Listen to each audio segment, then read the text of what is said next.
Well, the prayer has been said and the chair taken. However, there is a quorum hitch and the quorum bell is currently underway to give room to the members of the Senate to be able to make their way into the House.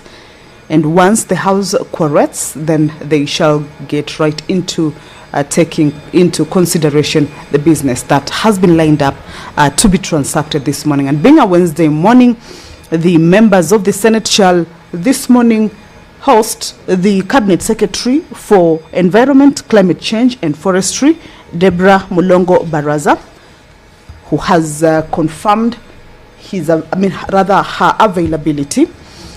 And this morning, once the Cabinet Secretary is ushered into the chamber, she will be responding to a question that was forwarded to the Ministry, of course, prior to this particular day, for the Cabinet Secretary to be able to provide a comprehensive response to these concerns.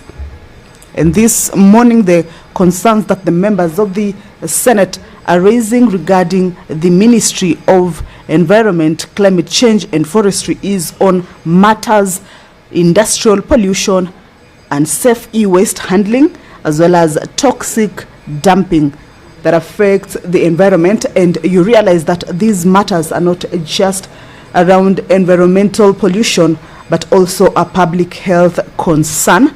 So these are issues that the Cabinet Secretary will be required to respond to. The Constitution of Kenya, Article 42, stipulates that every citizen has the explicit right to a clean and healthy environment. So this is a matter that the Senate should be able to get responses to from the Cabinet Secretary. The other question that the CS will be responding to is to explain whether there are any coordination framework that exist among the ministry, the National Environment Management Authority, commonly abbreviated as NEMA, the county governments, public health authorities, and other regulators to monitor toxic exposure hotspots and also ensure timely remediation and public protection. On the same breath, the Cabinet Secretary will also be required to state whether the ministry has undertaken a national or sector-based assessment of environmental health risks from lead, heavy metals, hazardous waste, open burning and industrial contamination, and what the findings were. If there are any assessment on the environmental health risk that the ministry has undertaken and what the findings are as of today. Also, the CS will be required to respond to any policy and enforcement reforms that have been put in place, drawing on lessons from countries with stronger hazardous waste and pollution control regimes, and whether the ministry is pursuing to strengthen environmental health protection in Kenya. Speaking of that environmental health protection in the country, is that there have been concerns around pollution in various areas of the country. Nationally, the air pollution is linked to more than 20,000 premature deaths annually in the country. And of course, we know that there are a number of dam sites in the informal, or rather in Nairobi's informal settlements. And you will also understand that this is not an issue that affects the urban areas alone, but it is also an issue that is a concern in the rural areas as well. In Nairobi's informal settlements, we have major dam sites, including Dandora, or rather where it is located. It's located in Dandora, and it has had a major impact on children. the Cabinet Secretary has been asked to also come and expand on if there are any assessment on environmental health risks that have been done from lead, heavy metals, hazardous waste, open burning, and industrial contamination. Lead levels in the soil at Dandora have been recorded at 4,498 ppm, and this is said to be more than 10 times the international accepted safe level of 400 ppm for play areas. There are, or rather, the location of the dump site is close to the environment where human life exists, and children have been the most exposed to this particular impact. A staggering 25 to 30% of children living around Dandora exhibit pica. This is the urge to eat non-food substances like soil due to extreme lead poisoning. So that particular question that the Cabinet Secretary will be required to understand on if there are any national or sector-based assessment of environmental health risks from lead, heavy metals, hazardous waste, open burning, and industrial contamination, and what those findings could be as of today, then will also be coming in handy to be able to respond, or can be pegged also from these concerning statistics that are coming up in some areas of the country. So this particular question is not just a matter of environmental concern, but also a public health concern that millions of Kenyans would also want to be able to understand what measures have been put in place for the country, or for the citizens of the country, to be assured of their health in this particular country. Rural areas and also pastoral communities also have an issue with dumping of toxic waste.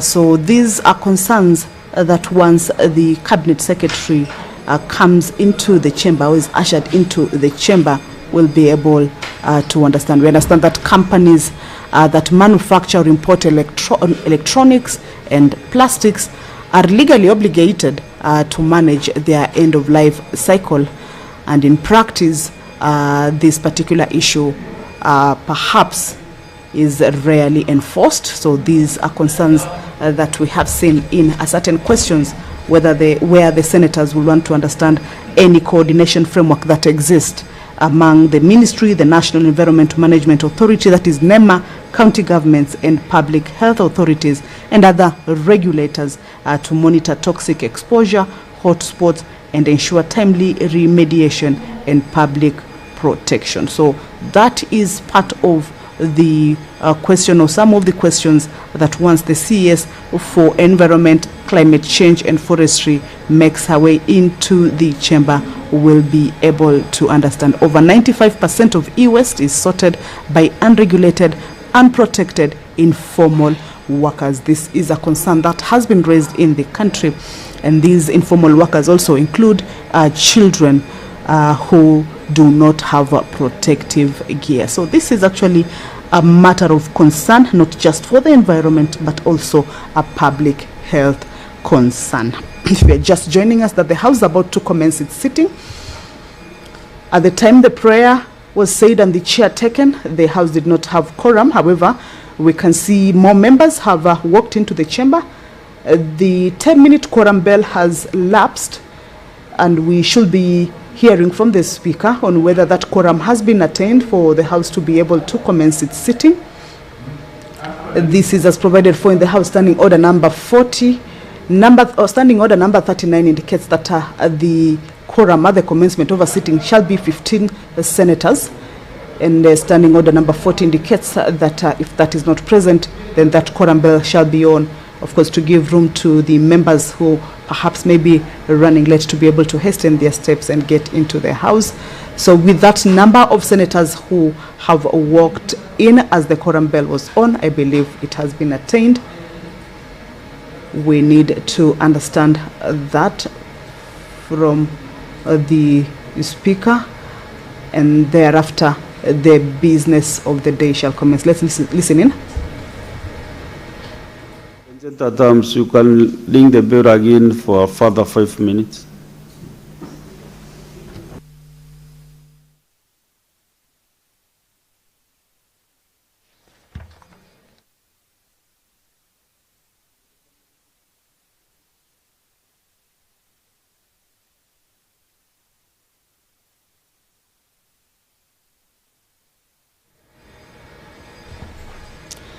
At the lapse of the 10-minute quorum bell, the House has not corrected yet, and the Speaker has directed a further 5-minute quorum bell to be on, of course, to be able to allow more members to make their way into the House.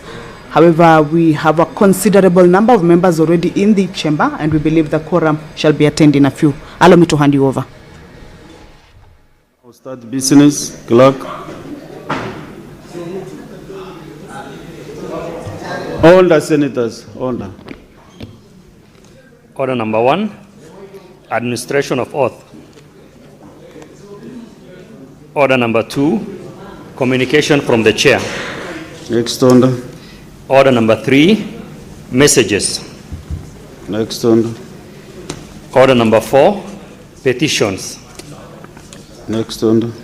Order number 5, papers. Next order. Order number 6, notices of motion. Next order. Order number 7, questions and statements.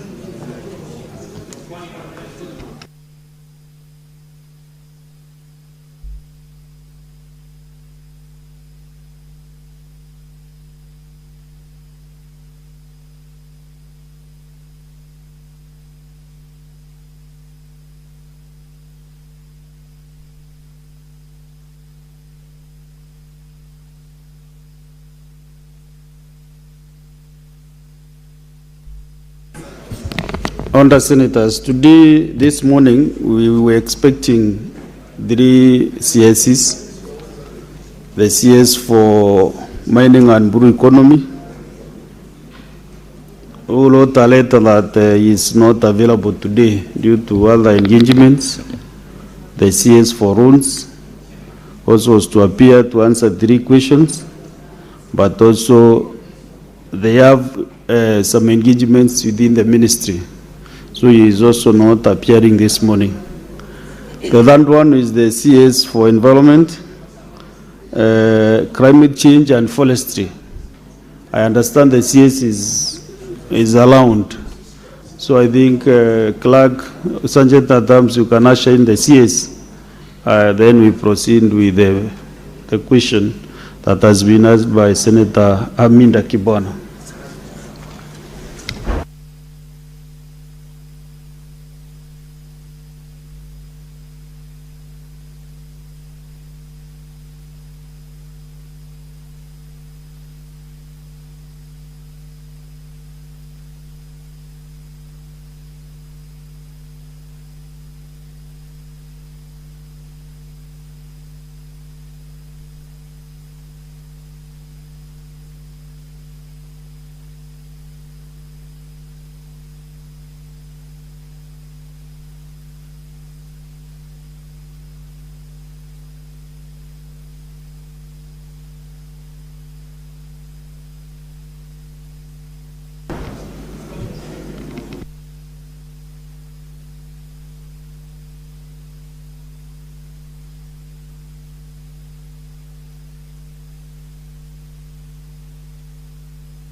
Honorable Senators, now the CS for Environment, Climate Change and Forestry is in the House. Welcome, Madam CS and your team from the Ministry.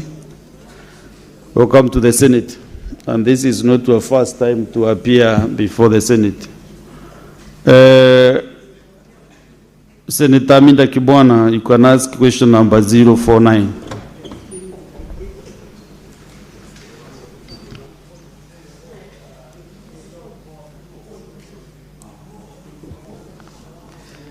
Thank you, Mr. Speaker. Good morning, Madam Waziri Karibu. Welcome. My first question number 049. My first question, Madam CS, could you kindly explain the enforcement measures in place to prevent and punish industrial pollution, unsafe e-waste handling, toxic dumping, and other environmental practices that expose Kenyans to hazardous substances in soil, water, and air? I'll go to the second question, question B. What coordination framework exists among the ministry, the National Environment Management Authority, NEMA, county governments, public health authorities, and other regulators to monitor toxic exposure, hotspots, and ensure timely remediation and public protection? The third question, could the CS state whether the ministry has undertaken a national or sector-based assessment of environmental health risks from lead, heavy metals, hazardous waste, open burning, and industrial contamination, and what were the findings? Finally, what policy and enforcement reforms, drawing on lessons from countries with stronger hazardous waste and pollution control regimes, in the ministry pursuing to strengthen environmental health protection in Kenya? I thank you, Mr. Speaker. Madam CS, proceed and then give your response.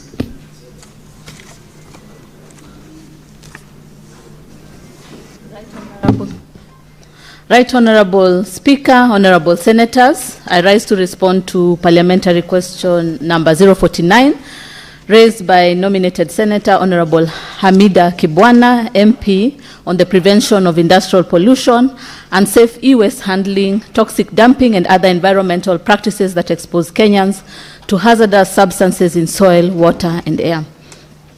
I wish to begin by thanking the Honorable Senator for raising the critical matter affecting the health, dignity, and environmental well-being of our citizens. The Ministry of Environment, Climate Change, and Forestry, through the National Environmental Management Authority, NEMA, remains committed to the pursuit of a clean, healthy, and safe environment for all, as envisaged under Article 42 of the Constitution of Kenya 2010. With regards to enforcement measures in place to prevent and punish industrial pollution, unsafe e-waste handling, toxic dumping, and other environmental practices exposing Kenyans to hazardous substances, Mr. Speaker, sir, NEMA derives its enforcement mandate primarily from the Environmental Management and Coordination Act, CAP 387, and its attendant regulations. The key legislations guiding enforcement in this context include the Sustainable Waste Management Act 2022, the Environmental Management and Coordination Air Quality Regulation 2024, MCA Water Quality Regulation 2024, MCA Waste Management Regulation 2024, and Environmental the Environmental Management and Coordination Regulation on Management of Toxic and Hazardous Chemicals and Materials, the Environmental Management and Coordination Regulation on Impact Assessment and Audit 2003, the Sustainable Waste Management Extended Producer Responsibility Regulation 2024. NEMA deploys trained and gazetted environmental inspectors to carry out targeted and random inspection of facilities across the country, pursuant to Section 117, into brackets 1 of MCA Cap 387. Gazettement is conferred only after an officer successfully completes the requisite basic enforcement course. Notably, NEMA has extended gazettement to officers from other lead agencies, including county governments, to broaden enforcement coverage. Enforcement actions have been significantly intensified. In financial year 2024-25, NEMA conducted targeted enforcement of water quality regulation across 101 facilities within the Nairobi metropolitan area, issuing directives to immediately halt illegal discharges and comply with environmental standards. And let me wish to say that you can see the restoration occurring right now through the Nairobi River Restoration Program. The authority has additionally set a target of identifying and stopping 400 illegal discharge points along the Athi, Galana, Sabaki river system, with mapping and improvement orders already issued in 2024-2025. Similarly, NEMA identified and stopped 405 illegal discharges along the Athi, Galana, Sabaki river in the financial year 2025-2026, and an additional 197 for this quarter. Mr. Speaker, sir, environmental audits constitute an additional enforcement tool. All highest-risk facilities are required to submit annual audits indicating the measures instituted to comply with the environmental management plans. Financial year 2024-2025, a total of 6,673 audits were submitted, and in 2025-2026, this rose to 9,798 audits, all reviewed with records of decision, including improvement orders issued to operators. Furthermore, 22 control environmental audits were conducted in 2024-2025, targeting hospitals, agrochemicals, renewable energy, and mining sectors, and 16 control audits were done 2025-2026, targeting asbestos disposal facilities.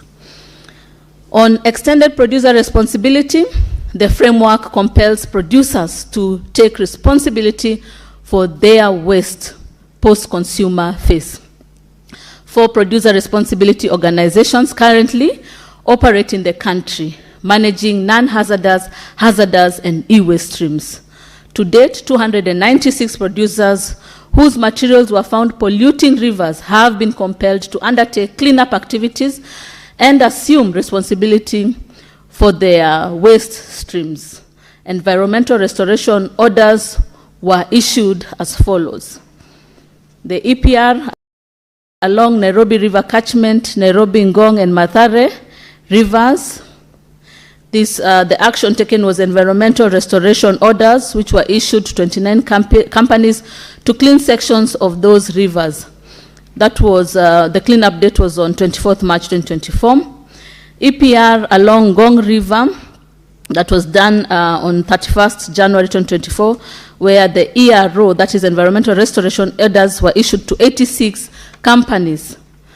And then for EPR along Kandisi River on 9th August, where EROs were issued to 77 companies, and a cleanup conducted on 2nd to 6th October 2024. And EPR along Kirichwa River on 22nd November 2024, where ERO was issued to 104 companies. In the addendum, I believe it's important that we note that before the gazettement of the Sustainable Waste Management Extended Producer Responsibility Regulations of 2024, the authority proactively undertook enforcement of EPR through Section 13 of the Sustainable Waste Management Act of 2022. During that period, NEMA compelled producers to undertake cleanup as highlighted in the tabulation. However, the authority changed its enforcement strategy after the gazettement of the Sustainable Waste Management Extended Producer Responsibility Regulations of 2024 from cleanups to issuance of orders to producer responsibility organizations, directing them to ensure full compliance of the regulation on behalf of their members.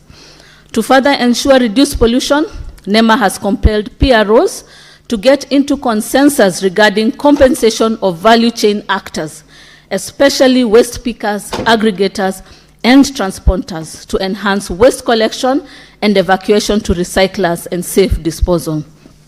On 10th July 2026, NEMA witnessed reaching agreement between waste pickers and one PRO, HAPROC, whereby they will be compensated at a rate of Kenya shillings 20 per kilogram of hazardous waste collected.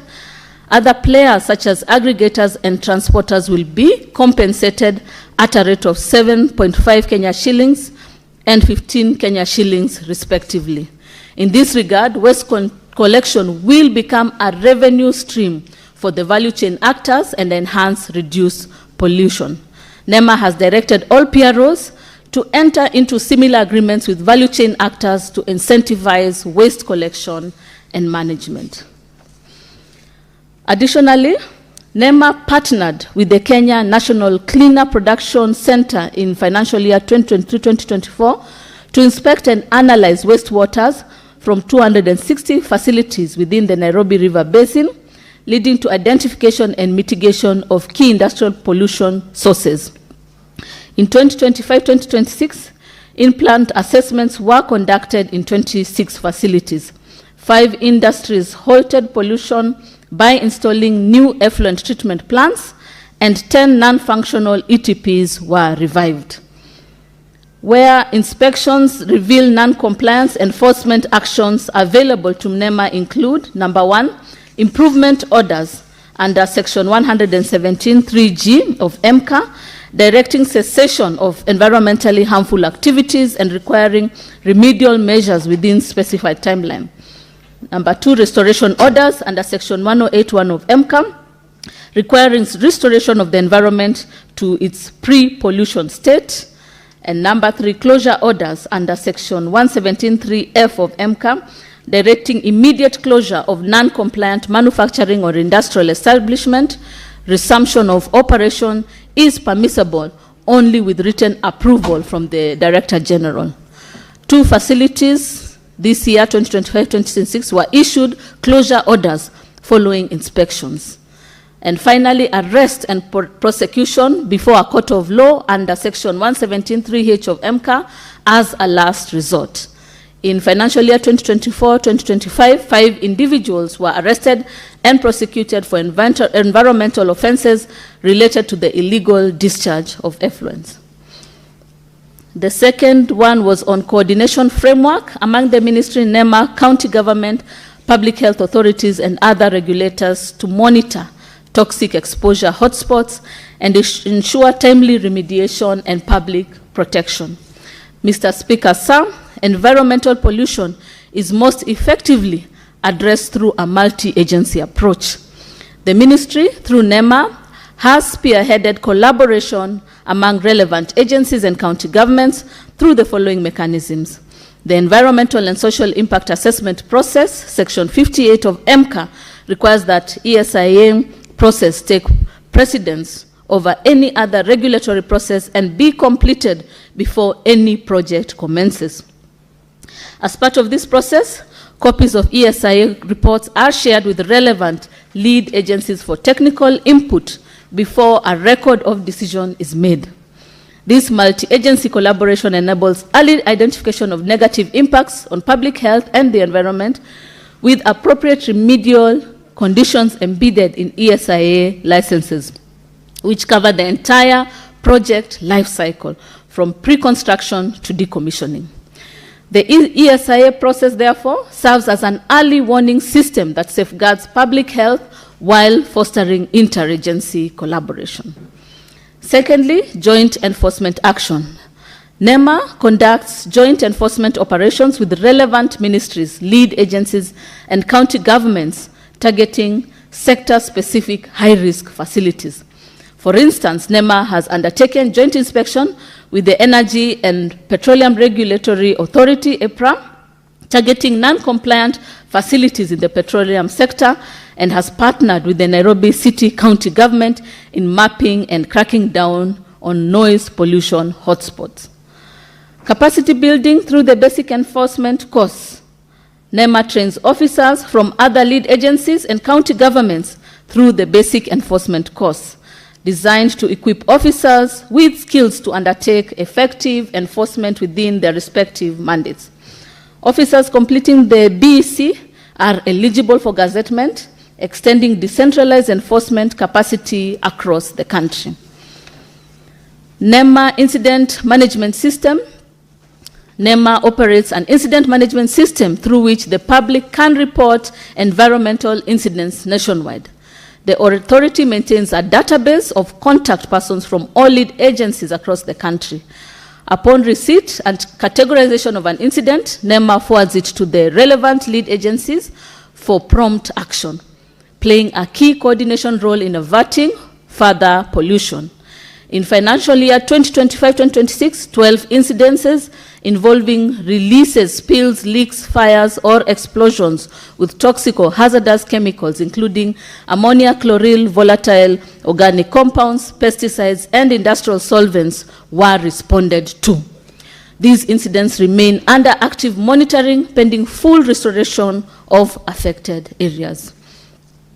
National or sector-based assessment of environmental health risk from lead, heavy metals, hazardous waste, open burning, and industrial contamination, and the findings.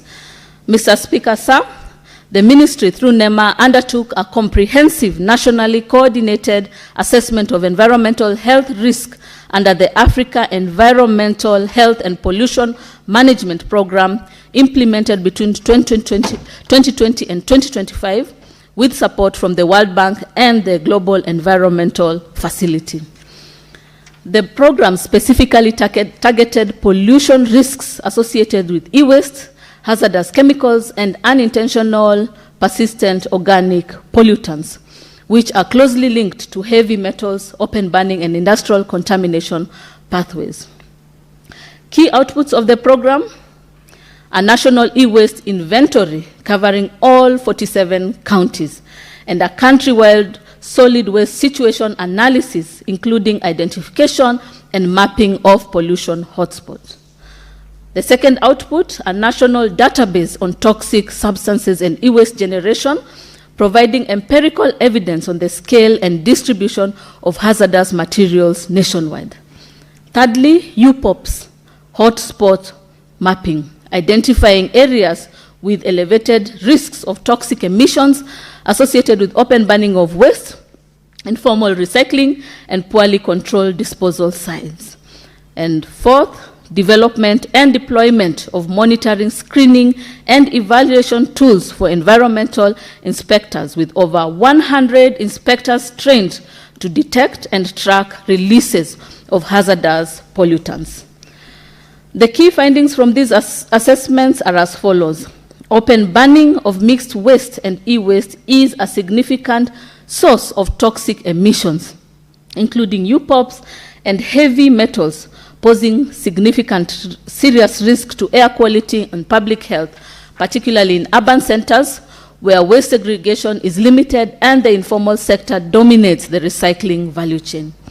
Secondly, informal e-waste management practices, including manual dismantling and crude material recovery techniques, expose workers and nearby communities to hazardous substances such as lead, mercury, and other heavy materials, with risk especially pronounced in unregulated environments lacking protective measures and pollution control technologies.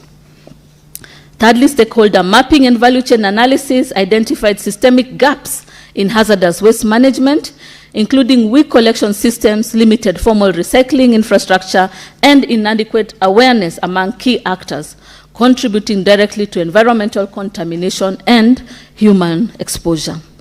And fourthly, the assessment highlighted limitations in analytical infrastructure, particularly laboratory capacity for comprehensive analysis of air and soil contamination, underscoring the need for continued investment in environmental monitoring system.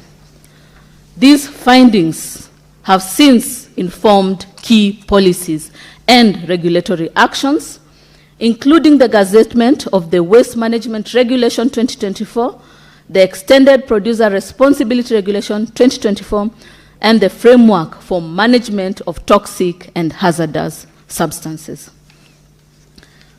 Policy and enforcement reforms drawing on lessons from countries with stronger hazardous waste and pollution control regimes being pursued to strengthen environmental health protection in Kenya. Mr. Speaker, sir, the government through the ministry and NEMA is implementing a suite of policy and enforcement reforms informed by international best practices from jurisdictions with advanced hazardous waste and pollution control system and multilateral environmental agreements, including the Basel, Stockholm, and Minamata conventions. In terms of strengthened legal framework, the ministry has strengthened the legal framework through operationalization of the Sustainable Waste Management Act and the gazettement of the 2024 Waste Management and Extended Producer Responsibility Regulations.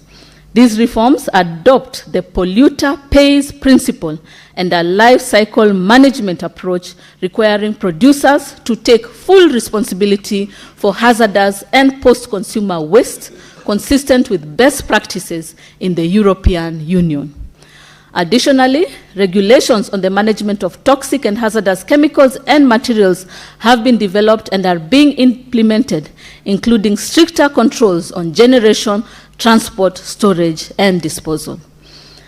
In risk-based and intelligence-led enforcement, the government is transitioning from reactive compliance to a risk-based intelligence-led enforcement model, including targeted inspections in pollution hotspots, strengthened environmental audits, and the deployment of monitoring and screening tools to track releases of heavy metals, UPOPs, and other hazardous pollutants.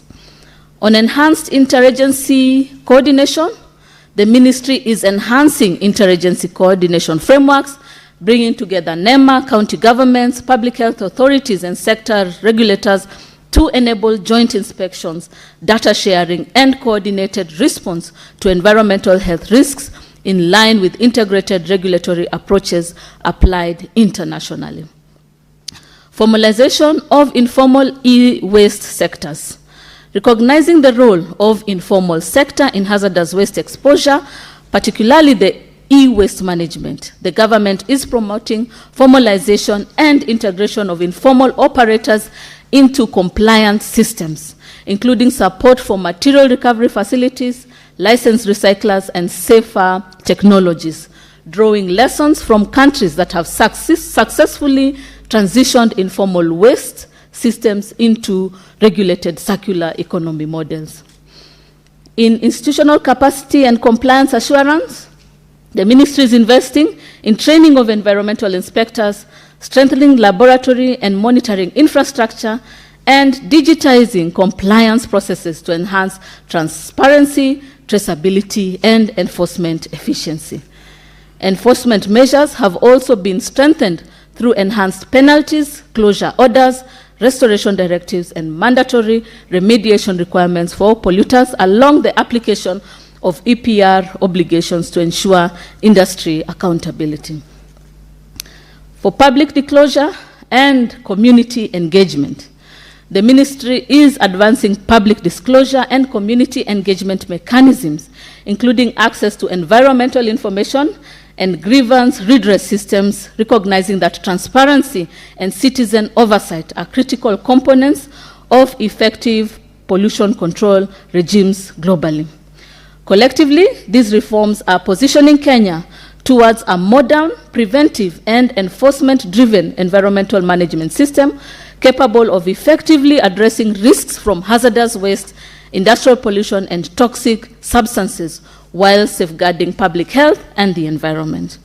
Mr. Speaker, sir, the government remains firmly committed to protecting all Kenyans from the harmful effects of industrial pollution, hazardous waste, and toxic exposure. We will continue to enforce our laws with vigor, deepen interagency collaboration, and draw on global best practices to ensure that every Kenyan enjoys the constitutional right to a clean and healthy environment. I thank you, Mr. Sir. Very well, Madam CS. Now, Senator Aminda Kibona, do you have any supplementary questions?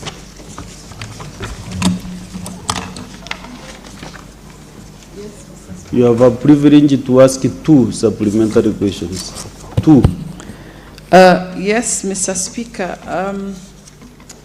I thank Madam CS for her response. Though I feel some were responded, but then it still provides some broad description of laws and activities, but leaves important gaps regarding enforcement outcomes, which affects, of course, communities, timelines, and accountability.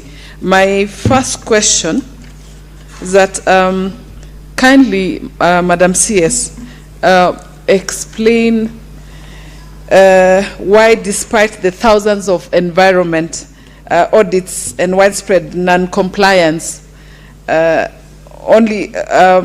among them, only 5 individuals were prosecuted.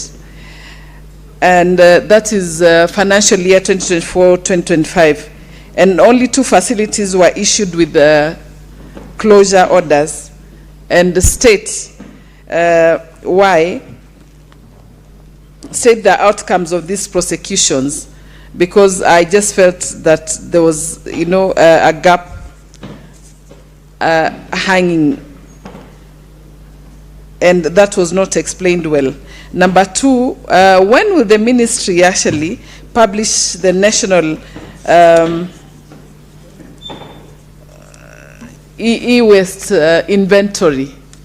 Because you have actually tried to elaborate on that, but then at least you have not told us when the inventory will be published. And then also regarding the pollution hotspots and the maps which have been developed under the Africa Environment and Health Pollution Management Program, so that at least the Parliament can, can affect the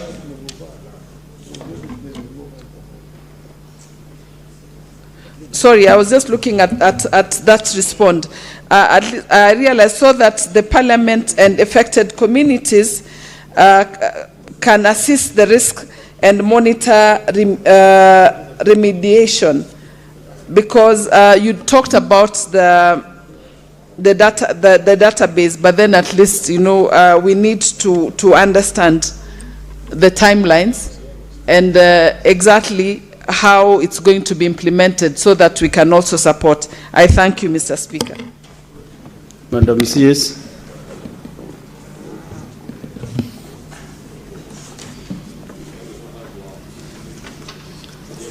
Thank you. Yes, so with regards to the prosecution, what we had talked about is it is a process. First of all, we start with the improvement orders, directing the cessation of environmentally harmful activities and requiring remedial measures within specified timelines. We give timelines to the companies or the polluters.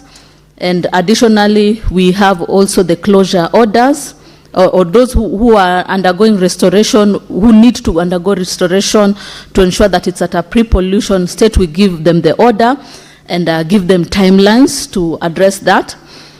And then after that, if that doesn't occur, then the closure orders, which directs immediate closure of the non-compliant manufacturers or industrial establishment. And the resumption is only permissible through written approval by the Director General. And if that doesn't occur, then arrest and prosecution is the final line. As you well are aware, industrialization is ongoing, but we have to ensure that we are protecting our environment. So those are the key steps that we follow up to support the various industries so that there is no pollution that takes place. So that is the question on why, despite audits, only 5 prosecutors and 2 facilities have been closed. With regards to outcome, we continue monitoring. We conduct, as you have seen, the water quality monitoring, air quality monitoring, and other forms of assessment and enforcement by the individuals.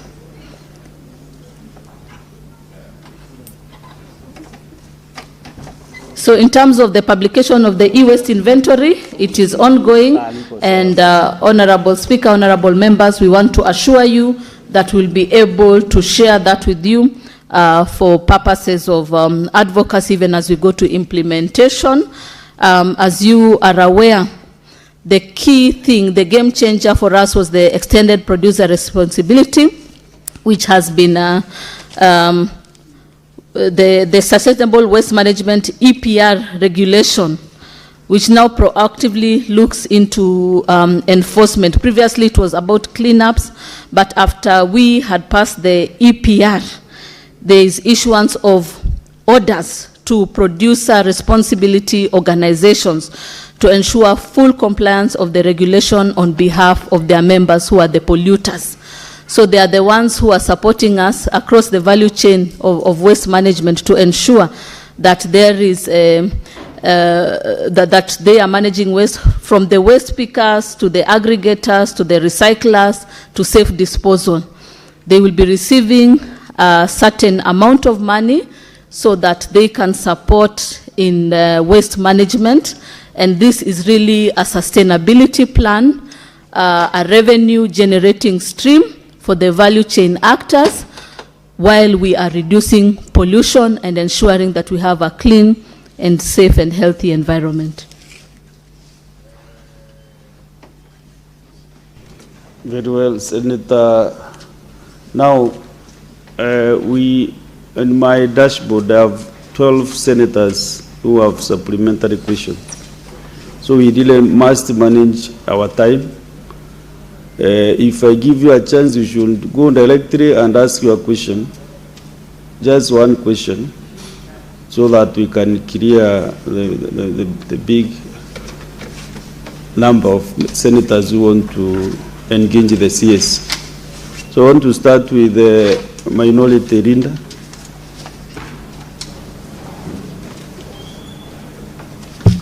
Asante Mstahiki Speaker. Mstahiki Speaker, nataka kumuuliza Bi Waziri wa Mazingira, Tabia Nchi na Misitu amechukua hatua gani ili kuweza kutetea na ni hatua gani vile vile anaweza kuadhibu hizi kampuni ambazo zinamwaga maji ya sumu au uchafu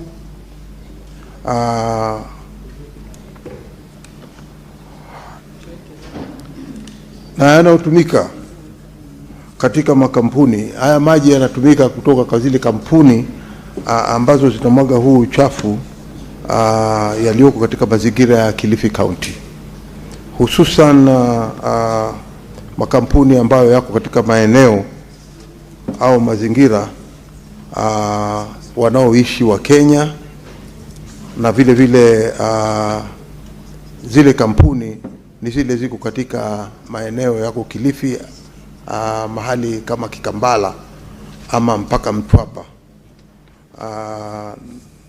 Na pia ni hatua gani anaochukua kuweza kuona kwamba maji kama haya yanaweza kuleta ugonjwa katika mazingira, na pia vile vile kuweza kuathiri udongo au mchanga ambao unatumika na maji ambao yako na maji haya yako na hewa ile yake ambayo ni chafu inatoka katika hayo maeneo. Kwa hiyo ni hatua gani katika wizara yake inaweza inafanya ama imechukua kuona kwamba makampuni kama haya yanazuia uchafu kama huu kutoathiri ardhi na binadamu pia vile vile? Asante Mr. Speaker. Madam CS, I will request you just record down the questions so that you take at least 5, you can respond to them, and then we proceed in that manner. Senator Okenyuri.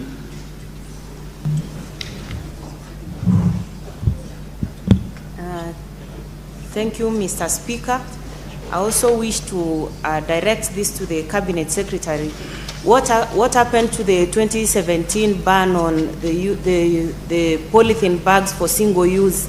Because in some regions, like rural areas, those polythene bags for single use are re-emerging, and it's actually a very serious matter because guys are looking for cheap packaging material. And finally, Mr. Speaker, I want to know what happened to the order for compensation of Uhuru, the compensation of Uhuru settlement guys who are actually affected, and the court order that they be compensated.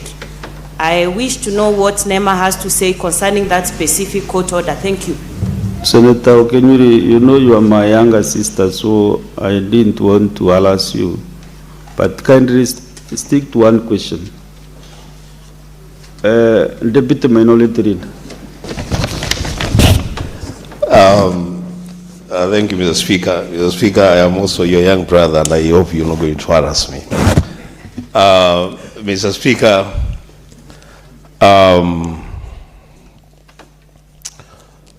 following the Speaker, I would want to establish through you, Mr. Speaker, whether the Director General of NEMA accompanied the CS to this place.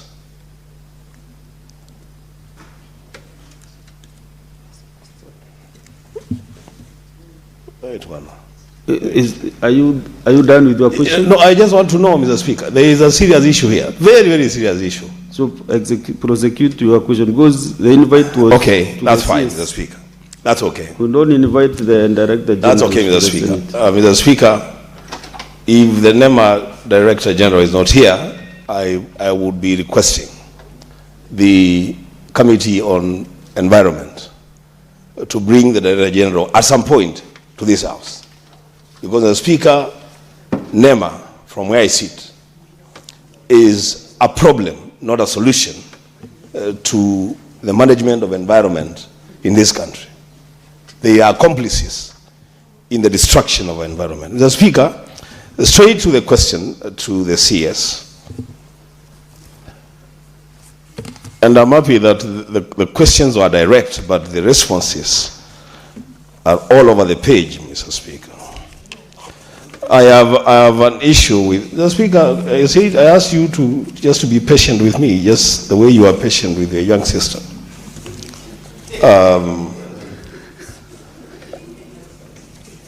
Mr. Speaker, there is a response on an environmental restoration orders to companies that have been found to be polluting our rivers.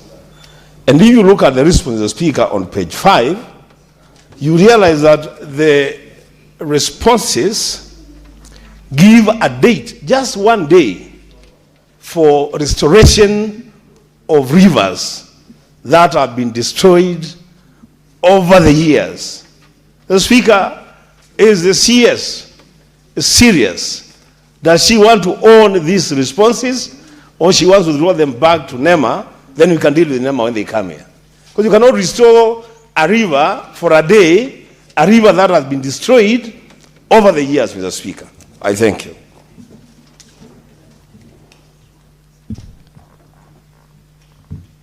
You know, we are dealing with the science. That is why I'm giving members time to explain themselves thoroughly.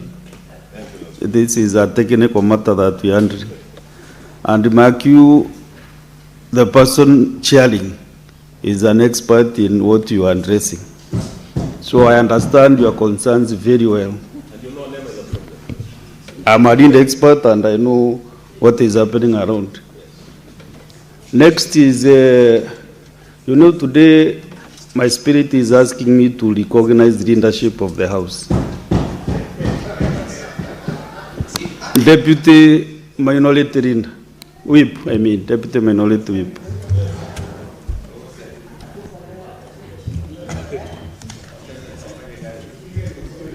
Mr. Speaker, yesterday I had occasion to pass by Lavington Girls, and the most surprising thing, Honorable Speaker, is that Lavington Girls, as the name suggests, is actually in Lavington, and they are still cooking using firewood, Honorable Speaker, and it is causing a very big problem to residents who live behind the school on Ndoto Road there.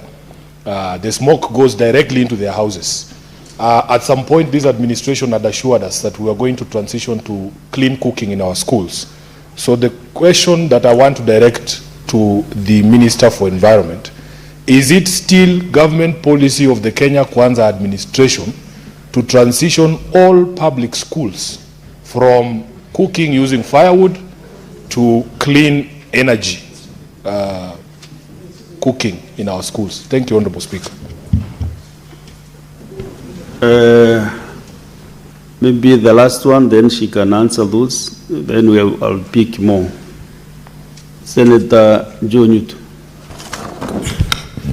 Thank you, Mr. Speaker, and allow me to first seek your intervention. I had a question for the Minister for Roads and Transport, Mr. Speaker.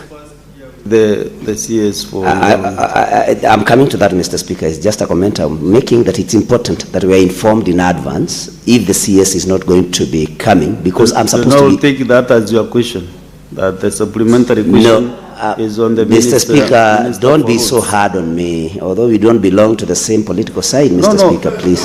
Allow me to... I was making a request to you. Senator Newton, just have your seat. You know the chair here, if you have realized what I've done this morning, right? Actually, I've recognized members who are not in the same. The chair is impartial completely. And there is no chair who chairs this house on political issues or political lines. And that is not the Senate of the Republic of Kenya.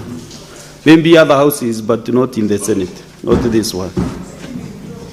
So maybe first you should withdraw your comment, that very negative comment on the chair. Okay, Chair. And don't mind wherever political space you are occupying. Okay. That is your business, you know. Chair, I'm well guided, Chair. And I withdraw. I was just saying, Chair, I was requesting you that it's important that we be advised in advance, maybe through the order paper. If you have withdrawn, ask your question, or then we can create some time to discuss the CS for once. Okay, Chair. I was saying that because I was supposed to be in all Kalau, but I'm here. But let me ask you my question, Chair, to the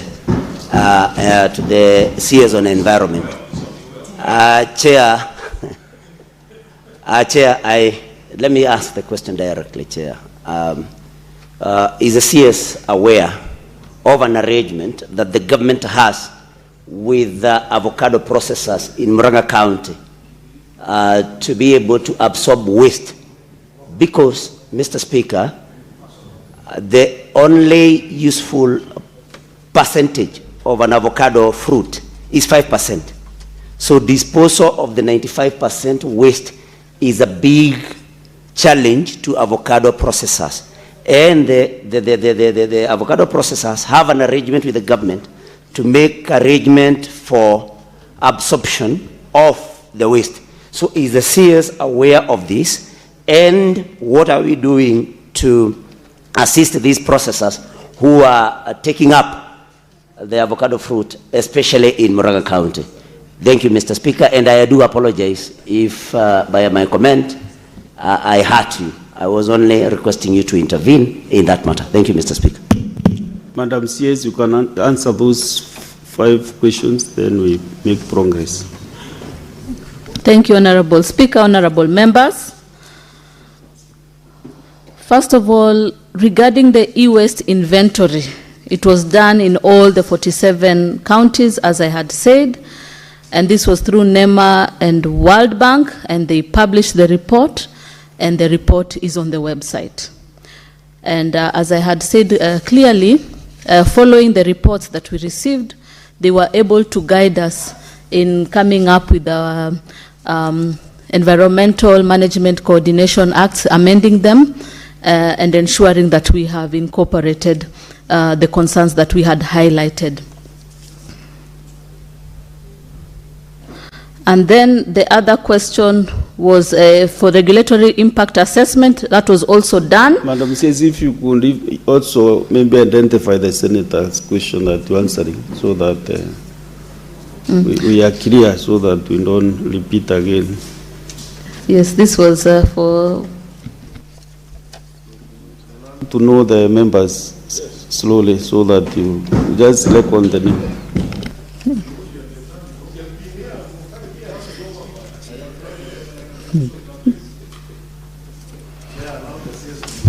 Proceed, Madam CS. Are you listening to the members? Just listen to the chair. On the senators. So the e-waste collection centers are in Kisumu, also in Mombasa, and additional 2 counties. Both have been established and are running. So we continue with the support in e-waste collection.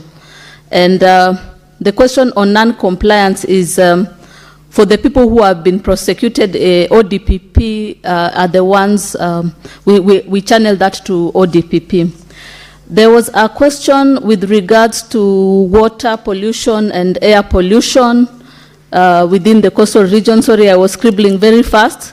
Recently, the ministry had launched the COSEM for continuous monitoring, water quality monitoring, air quality monitoring across the country, whereby we have also instructed the companies, the manufacturing industries to ensure that the machinery is there and we are assessing the quality, so that if it is above a certain threshold and that Kenyans are really being exposed to this kind of waste, then the ministry and NEMA is able to take action.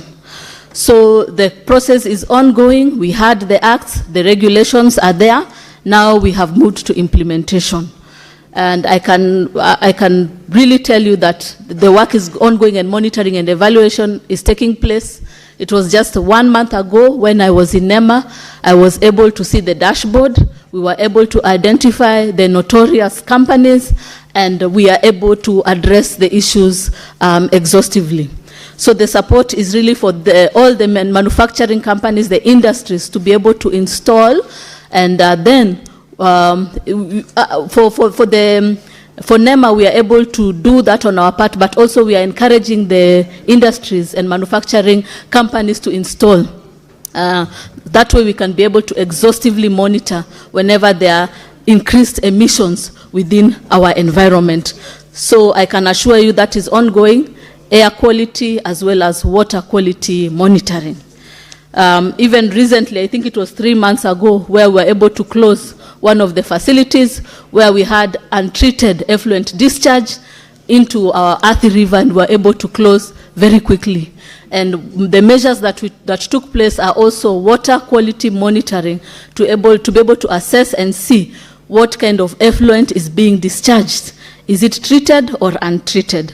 So I can assure you that work is ongoing in terms of monitoring emissions into our environment. The regulations on e-waste. The regulations on e-waste have been developed. They are still pending at AG's office. We continue to push to ensure that we can have them exhaustive and implemented holistically. In terms of industries, all industries are required to have pre-treatment of waste, as I had said, and we are monitoring the effluent, as I had said. The Owino Uhuru budget plan for this financial year is 200 million. It has been included in the budget. We hope we can get the money so that we can address that concern. Then on clean cooking, a lot has been done on clean cooking. First of all, we developed our nationally determined contribution. The second one, actually, we were second in Africa in bringing that to the global team. We have developed our national climate change action plan, and one of the areas we are looking at is the green transition and clean cooking. So we work with the Ministry of Energy to support them in developing the climate action plan that is transitioning to clean cooking. We've been able to reach out to multiple partners who support us in financing, including GCF, GEF, IUCN, among others. GCF was able to support us, and the resources will be used to transition most of our schools into clean cooking. But far beyond that, we have our carbon markets. We have our designated national authority when it comes to the carbon space. A lot of these projects are in clean cooking, and we are also encouraging the project developers in matters clean cooking, even as we look to the hard to abate projects as a country. So many of them have registered, so we can really confidently say that Kenya is moving into clean cooking. Additionally, IUCN has had technologies in Kajiado, demonstration centers, to support even homesteads in matters of clean cooking, institutions, and technology. But what I request, because this is a huge topic and it needs for us to work together with the Ministry of Environment, we request for more time to give you a comprehensive, consolidated report how Kenya is really transitioning into clean cooking.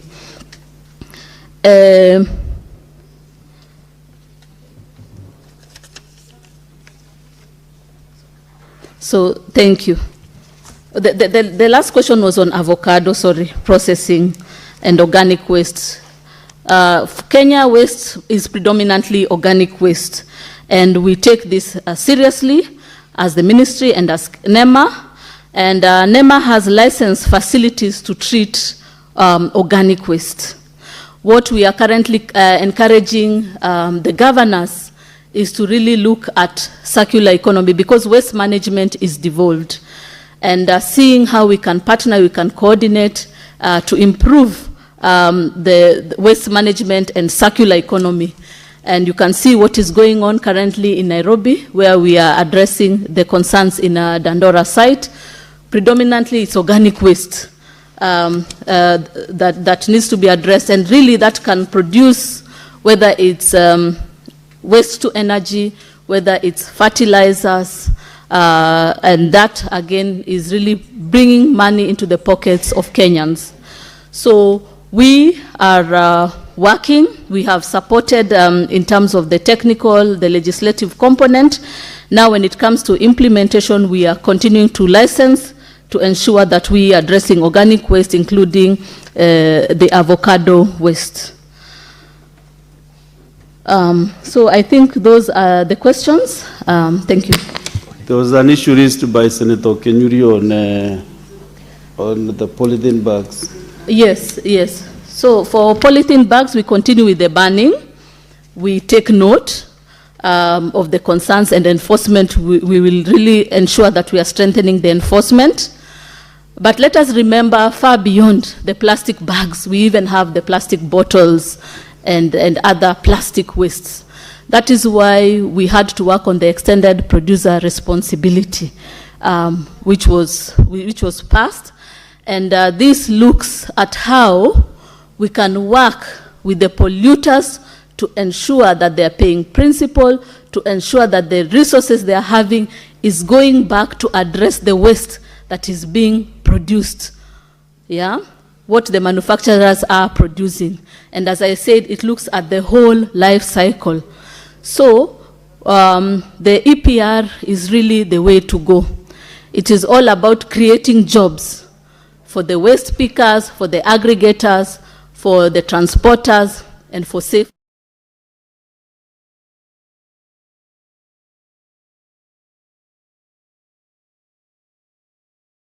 chain will be able to get resources. And this is because the polluters will pay principal and the resources are going to be used in waste management. So we are creating jobs, we are recycling, and this is coming all up into the circular economy space.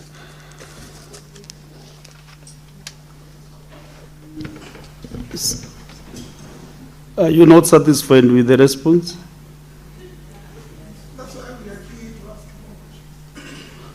Yeah, just do a clarification very fast, then we give other Actually, members an Speaker, opportunity. I wanted your help because you know you are an elder. Perhaps you can translate to me what the CS has said in regards to the transition in schools from firewood cooking to clean energy. Because an answer like the one she has given has left me more confused as to where we are with that program. What I expected, Honorable Speaker, is to be told we have X number of public schools that use firewood to cook. We have received a certain amount of money. This is a total budget. We have done 10% of the schools. The program will run for 6 months. We expect to be completed before the elections. I mean, that is an answer.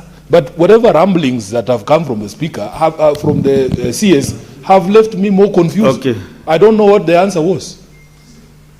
Okay, so, Madam CS, that issue on the cooking stoves, I heard you say comment about the policy that you want to implement, and you requested for more time to submit that to this House, isn't it? Yes.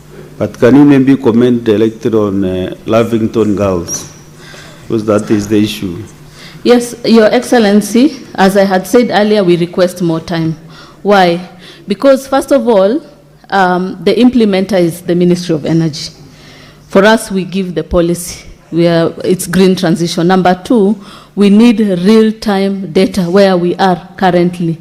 We need to map out, we need to talk to the officers so that we're able to map out and give the tangible data where we are in terms of transitioning. That is why I have requested, and you know it's also working with the Ministry of Education in the schools, working with the Ministry of Energy, and then ourselves. So if you can give us ample time, 2 weeks is adequate, we'll give you a substantive answer. Senator Sifuna, I think now you are comfortable with that response. Yes. Okay. Senator Catherine Muma. Thank you, Honorable Speaker, for the opportunity to ask a question. Honorable Speaker, I listened very carefully when the CS responded to the question by Senator Hamida. And Honorable Speaker, as an expert, you say you're an expert in this. I think you are an expert in this. I think what the CS did was just to repeat what the laws and regulations say. The CS did not respond to the real issues about the levels of pollution in this country. Honorable Speaker, I would want to ask whether when last the NEMA engaged with the industries that are polluting our water resources around Western Kenya. Let me pick that. But let me not just pick Western Kenya. If you walk around Nairobi River, it is black. Lake Victoria is so polluted. River Maji Masafi in Kibos is so polluted. And yet it's called Maji Masafi by Kibos Sugar Company. All our sugar companies are polluting the rivers next to them. They dump bagasse everywhere. And you don't need to be an environmental expert to see this. It can be seen with the naked eye. When last did the CS get a report on what is being done about pollution by all these? If we can answer even for the sugar industries alone, where bagasse is all over, methane pollution is everywhere. Can you really tell us that those beautiful regulations you are reading, which we know are very good because some of them were made here. In fact, the law was made here, the regulations were ratified from this house. Our question is how you are implementing them. Don't tell us how good they are.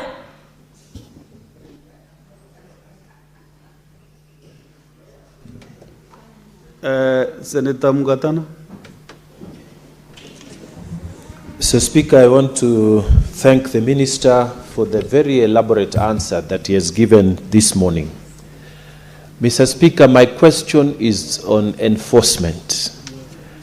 The Minister has told us in financial year 2024-2025, 5 people were arrested and prosecuted for violations in regard to illegal release into effluent, into our rivers. She has also said that 2 facilities were issued with closure orders. Mr. Speaker, this is what Kenyans want to hear. What action are you taking as a minister? Mr. Speaker, the people of Tana River today are suffering because there is gypsum mining. And Mr. Speaker, when the gypsum is mined in open pit, it is left like that. There is serious environmental degradation. When did she last send inspectors to go and arrest and prosecute the violators of environmental degradation? Mr. Speaker, Kenyans know police officers because if you mess, they will pick you up. Kenyans know the Pharmacy and Poisons Board. If you mess, you're setting up your illegal pharmacy, they will pick you up. But who are these MCA enforcement officers? Who are the Environmental Management Coordination Act enforcement officers? We want them to visit Tana River. Mr. Speaker, those open pits of gypsum in Charidende, in Bilbil, in Bangale, those open, they are killing animals, they are killing people, and nothing is happening. When are you going to send enforcement officers like the Pharmacy and Poisons Board to arrest people and prosecute them? Thank you, Mr. Speaker. Senator Manzo. Mr. Speaker, could the CS explain the status of cleaning up Nairobi River, bearing in mind this is a river which goes to River Athi and all the way to Malindi, and that this is the river we are about to dam, Thwake Dam, which is expected to give water supplies to Kitui County, Makueni County, Machakos County, and Kajiado, and even Konza City. What is the status of cleanness of that river? Senator Eonda Bonikarwale. Thank you, Mr. Speaker. Mr. Speaker, the Ministry of Environment is missing in Kisumu County and Kakamega County. Could the minister make an undertaking that she is going to immediately, possibly tomorrow, dispatch her team from Nairobi to go and see for herself how raw sewage at Ahero town is released into River Nyando, and see for herself how raw sewage is splashing in the city center of Kakamega town. I thank you, Mr. Speaker. Senator Okoiti.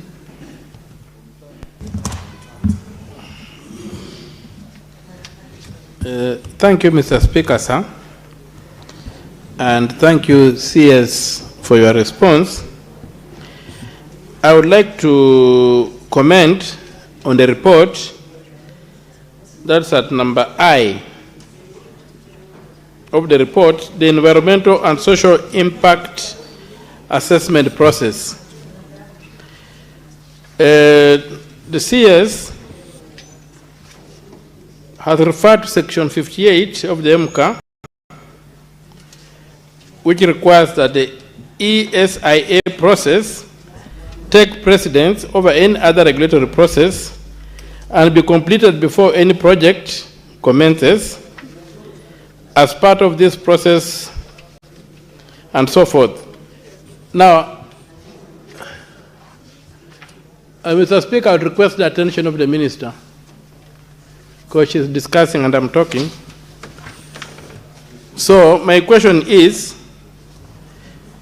the Cabinet Secretary in preparing this place, because I have quashed very many ESIA reports in court because they have been found to be fictitious, the latest being the one for the affordable housing project in Langata. And Mr. Speaker, in my interrogation with that, I came to see that there could be a problem with section 58 clause 2. I'm laying the ground for my question.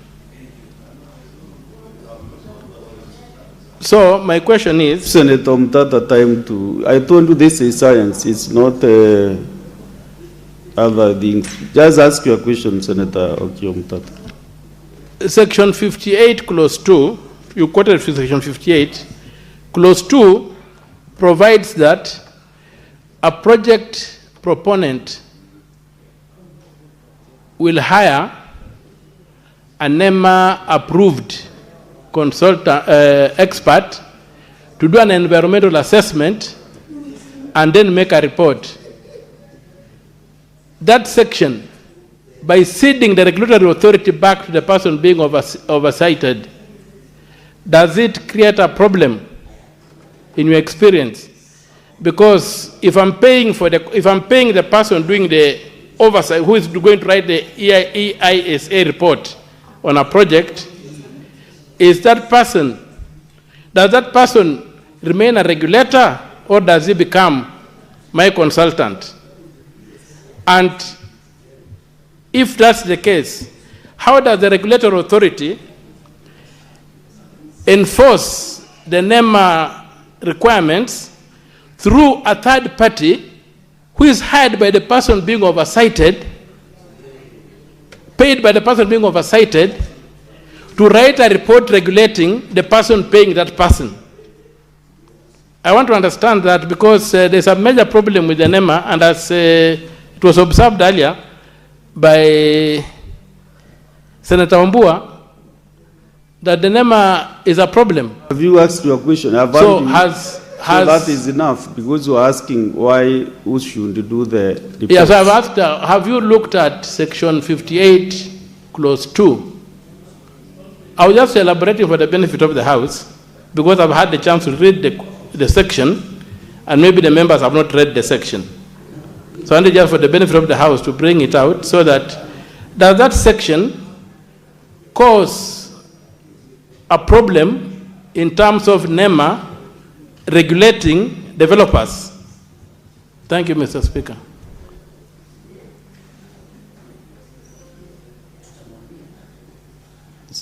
Senator Mandago. Thank you very much, Honorable Speaker. And members, kindly just go straight to the question, because I have still several senators queuing here, and also time is not with us. We have done almost 1.5 hours with the CS. Yes, thank you very much, Honorable Speaker. Honorable Speaker, my question to the Cabinet Secretary is, what are you doing to enforce the release of raw sewer into Nairobi Dam? All the estates around Nairobi Dam, when it rains, that is the time to release raw waste into that Nairobi Dam. What are you doing to enforce the stoppage of release of raw sewer to Nairobi Dam? Actually, these questions are almost related, so maybe let's get another one, Senator Mudama. Thank you, Speaker, for this opportunity. Mine is just to inquire from the CS about Athi River, which runs to Mwala and Athi River. It is so polluted. All the factories in Mavoko, they direct every garbage there. And especially Mwala, those people are planting vegetables through that water, and we are having a lot of cancer due to this pollution in the rivers. Also at the river, many of the nearby people are planting their vegetables, sukuma wiki, name it, spinach that we eat when eat here in Nairobi, and tomatoes. And this is causing a lot of damage to our people. What are you doing to release people to go and check those factories through NEMA? NEMA is doing nothing. You have to be on NEMA very seriously. And I want, Madam CS, you deal with the Athi River kindly, and especially going to Mwala, and even the one going to Kinamanzo's place, Thwake Dam. Thank you. Senator Joyce Kolil. Thank you very much, Honorable Speaker. Allow me to congratulate the CS for the efforts that he has put in the Ministry of Environment in terms of making sure that the state sector works despite the challenges that have been inherited from the previous governments, Honorable Speaker. The only question that I have is that a number of tea farmers have been complaining because of the effluents that are being discharged to their rivers. And I know before they are licensed, or the factories are licensed, they must comply with some regulations. I would also want to know whether the CS normally checks on the treatment of the state factories before the effluents are discharged to the state rivers. Thank you. Okay, proceed and give responses, Madam CS. Thank you. Then we'll do the last round. Yes, thank you, Speaker. Thank you, honorable members. Let me first say that indeed I take this with a lot of passion, coming from the background and the impact it has in public health. Secondly, is that when I came into office, I ensured that we have quarterly meetings with NEMA. Last, I think it was 2 months ago, we conducted assessment along the Athi River. We were able to map out. They did their first assessment and they talked to the companies, and I joined them the second time round. This is really because we really need to address this issue. And you can see that in this last quarter, what was done by the previous administration in 1 year, we've been able to do that or double that in 1 quarter. In terms of assessing, in terms of reports, we had 405 illegal discharges that were stopped and identified and stopped, and 197 during this quarter. That is because we take it seriously. But even as we take it seriously, there are 2 things we are looking at. Industrialization, even as we protect our environment. So, as I had said earlier, restoration comes before closure and before prosecution. So we are giving improvement orders. We are giving timelines that after so and so, depending on what we have found. Like I can give an example where we went to one of the sites. What we instructed them is to do water quality monitoring in 3 months' time and see if they still discharge within the effluent, or the effluent has been treated. So we have tangible evidence if there is discharge. And then secondly, we are monitoring, even from my office, to ensure that enforcement is going on, improvement orders are being executed by the various companies and industries, and restoration order so that they go into the pre-pollution state. If that doesn't work, then now we come to closure. Because we are encouraging Kenyans that we build on the industries, we also ensure that Kenyans are having something in their pockets, but we protect our environment and restore. So for Athi River, we are doing that, and we will go, I will continuously monitor with them around the country, even as they share the reports. As I had said, even, we have a dashboard of which I am very happy to come and share with you on what we are doing on water quality monitoring and air quality monitoring by these industries. That way we can be able to see who is above the threshold that is needed, that can be damaging to the health of Kenyans.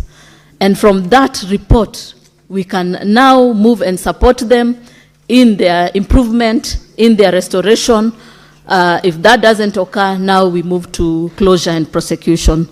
So we have taken it up seriously, and we'll be able to share even detailed reports that will be shared in our website to show Kenyans that water quality, air quality monitoring reports must be doubled every quarter so that the impact is felt, and we are restoring our environment even as we look at industrialization.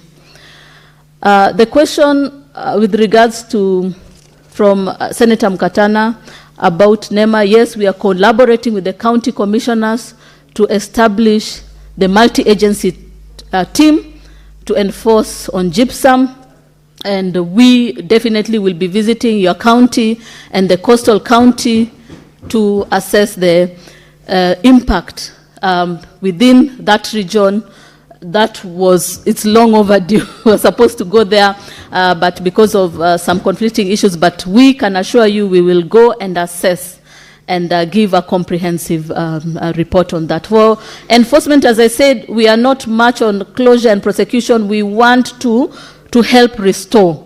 We want restoration orders. We want improvement orders to the companies. So we are working with Kibos Sugar, Mara Sugar, that have been issued with the restoration orders. We have given them timelines. We will be visiting to ensure that they are implementing and ensure that the effluent that is being discharged is treated.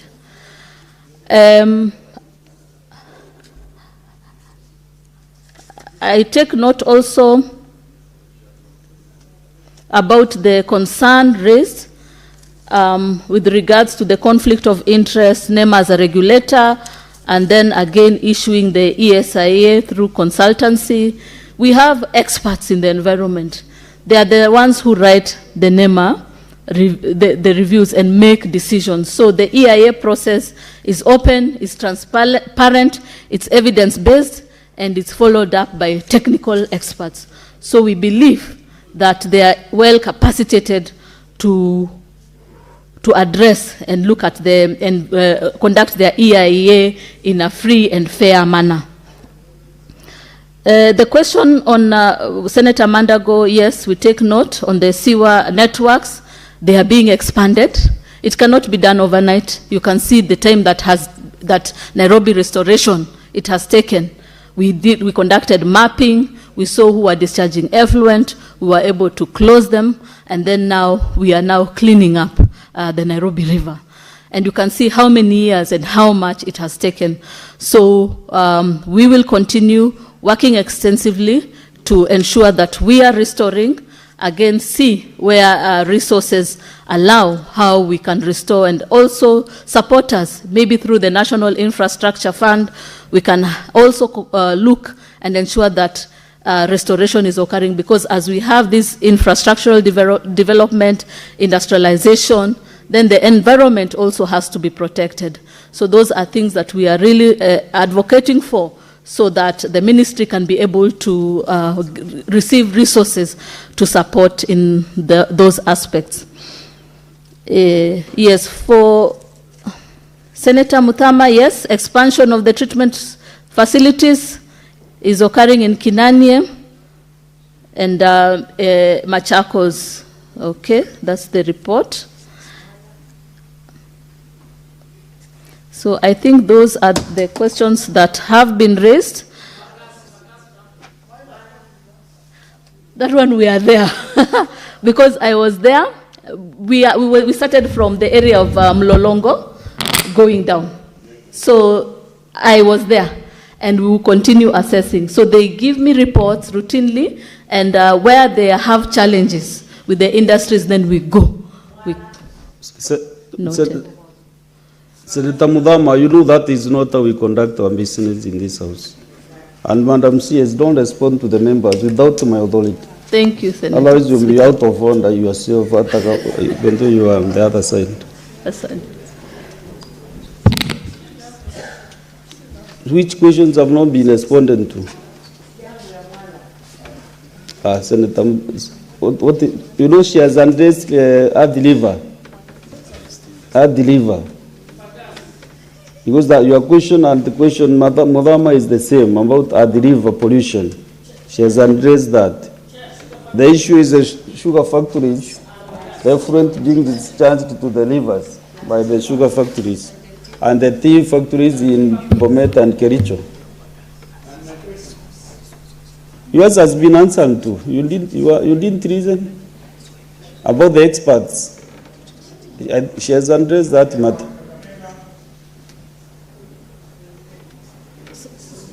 You know, your technical team should be able to assist you with the questions, registering questions so that you don't do to and fro. It's just at the river, Kakamega, Bomet, Kericho, the tea factories, and the sugar factories, the discharge of effluent into the rivers. Yes, so all of them have been mapped, and I have talked to my technical team. Restoration orders have been given. So we'll be able to highlight those ones which are highly discharging effluent, and we will visit the sites. I can assure you I will visit them personally, but the team has been deployed to conduct assessment and support. They have given restoration orders. They have given them an implementation timeline. They will go back to review to ensure that they are adhering and the treated effluent is what is being discharged. If there are challenges, then now we will move to closure. So we have mapped out, and we will be able to share that even in our dashboard on what we are doing in terms of monitoring, where we have visited. Yes, thank you.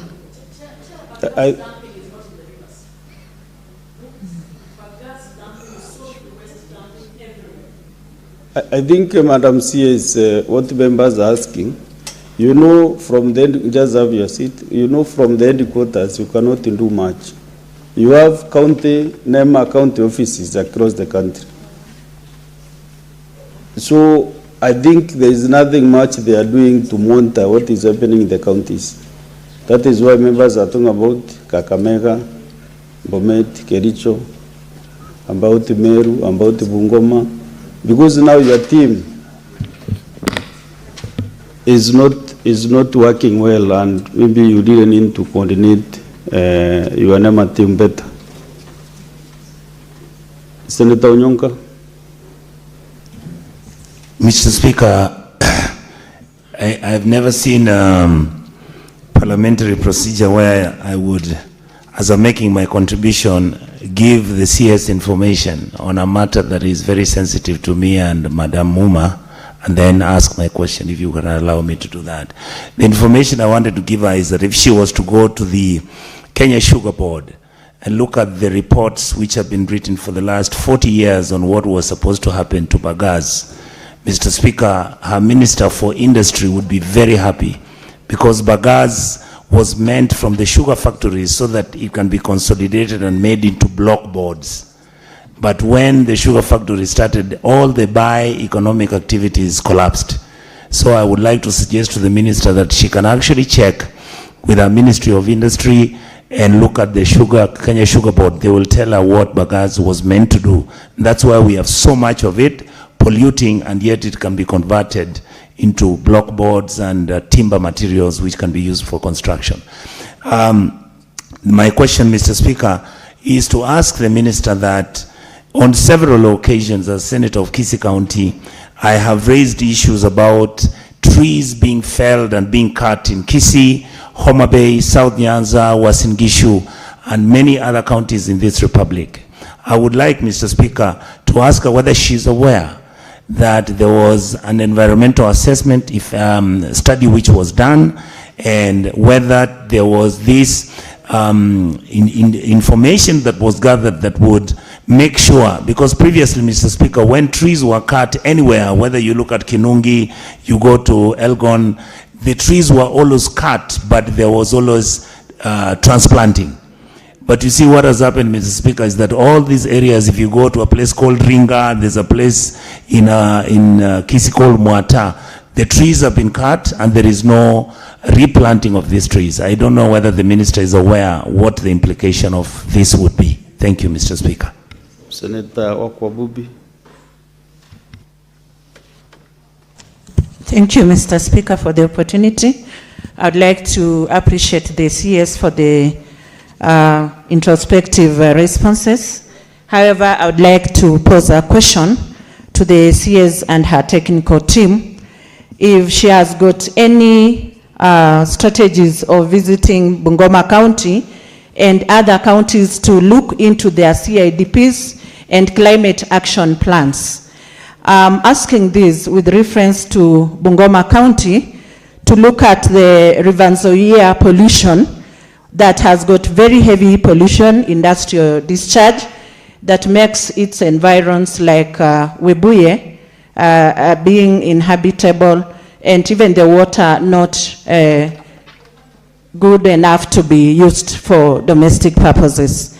Then the CS should also look into Bungoma Town CBD sewage system, which to me is has a total rot, because when it has rained and there are floods, we tend to have some overflowing water with a lot of litter all over. There is a lot of stench, and also to visit and check on the dump sites and other municipal sites. For instance, we have a dump site in Bumula called the Lumoru dump site. So you need to look at that and look at the waste leaching into our rivers. Finally, I want you to look at the massive deforestation in Mount Elgon that has left a lot of springs, dams, rivers. Senator Okwabubi, you know, ask only one question. Thank you, Mr. Speaker. Well guided. And I think you did for Bungoma. Asante sana. Thank you, Mr. Speaker. Senator Mwaruma. Yeah, thank you, Mr. Speaker, for the opportunity to ask my supplementary question. My question is on the regulation on trade of carbon credit. In 2023, we passed the Climate Change Amendment Bill of 2016, and the main objective was to regulate and have a revenue sharing basis for the proceeds of sale of carbon credit. You know, most of the carbon credit is sold in a ward called Kasigau in Taita Taveta. Now we left the basis to regulations. What I would be wanting to know from the CS is how far the regulations or the CS has gone into formulating the regulations to give a way or a basis for revenue sharing on proceeds of carbon credit trade. Thank you, Mr. Speaker. Senator Kajwang. Mr. Speaker, my question to the CS is with regards to pollution in Lake Victoria as a result of cagefish farming. Mr. Speaker, the ministry through NEMA is involved in licensing of cagefish farmers in Lake Victoria. NEMA issues an environmental and social impact assessment, does environmental and social impact assessments, does the site suitability reviews, does continuous monitoring, and does the EIA, environmental impact assessment. Despite that technical involvement of NEMA, Mr. Speaker, cagefish farming in Lake Victoria has contributed to an increase in pollution. It is visible, you can see it, you can smell it. Areas where some cages are, the lake is turning green. The lake is becoming a bit stinky. Mr. Speaker, despite the technical involvement of the ministry, you are still having conflict with local communities between the cagefish farmers and the indigenous communities. And Mr. Speaker, a few years ago, some lives were lost in Sindo. You are still having blockage of traditional fishing sites and trading routes, Mr. Speaker. Ngode, an island on Lake Victoria, there are some fishing sites that have been blocked as a result of cage fish farming. We are still having disruption of tourism facilities, where you find cages have been placed right opposite beautiful hotels, and yet the ministry was involved in site suitability assessment. Mr. Speaker, you are still having pollution, as I've said. Can the Cabinet Secretary commit to this House that she will bring a report or she will undertake an impact assessment on pollution in Lake Victoria and take proactive measures to ensure that cage fish farming does not become another environmental disaster and that we do not prioritize the economic benefits, the tariffs and licenses that they are collecting over our environment. Thank you, Mr. Speaker. Senator Abbas. Thank you, Honourable Speaker. Honourable Speaker, I want to ask the Minister that in northern Kenya, especially in Garissa and part of Wajir, is hosting a very large number of refugees for many years. And there has been a lot of deforestation as it's taken place. And the organization responsible for refugees, the UNHCR, is not doing much of interventions. In the past, they used to have some cooking gases and these things. But of course, at the rate at which we are the trees have been cleared as a cooking energy, a source of energy, is actually causing a desertification in that area. I'm asking the Minister whether there's any plan in those areas to do afforestation or at least look for as an alternative source of energy for the refugees, because the refugees are just increasing by the number, and there's a lot of deforestation taking place. So, what is a plan from the ministry and UNHCR to stop any more cutting of trees in those areas? Thank you. Senator Lecha Julius.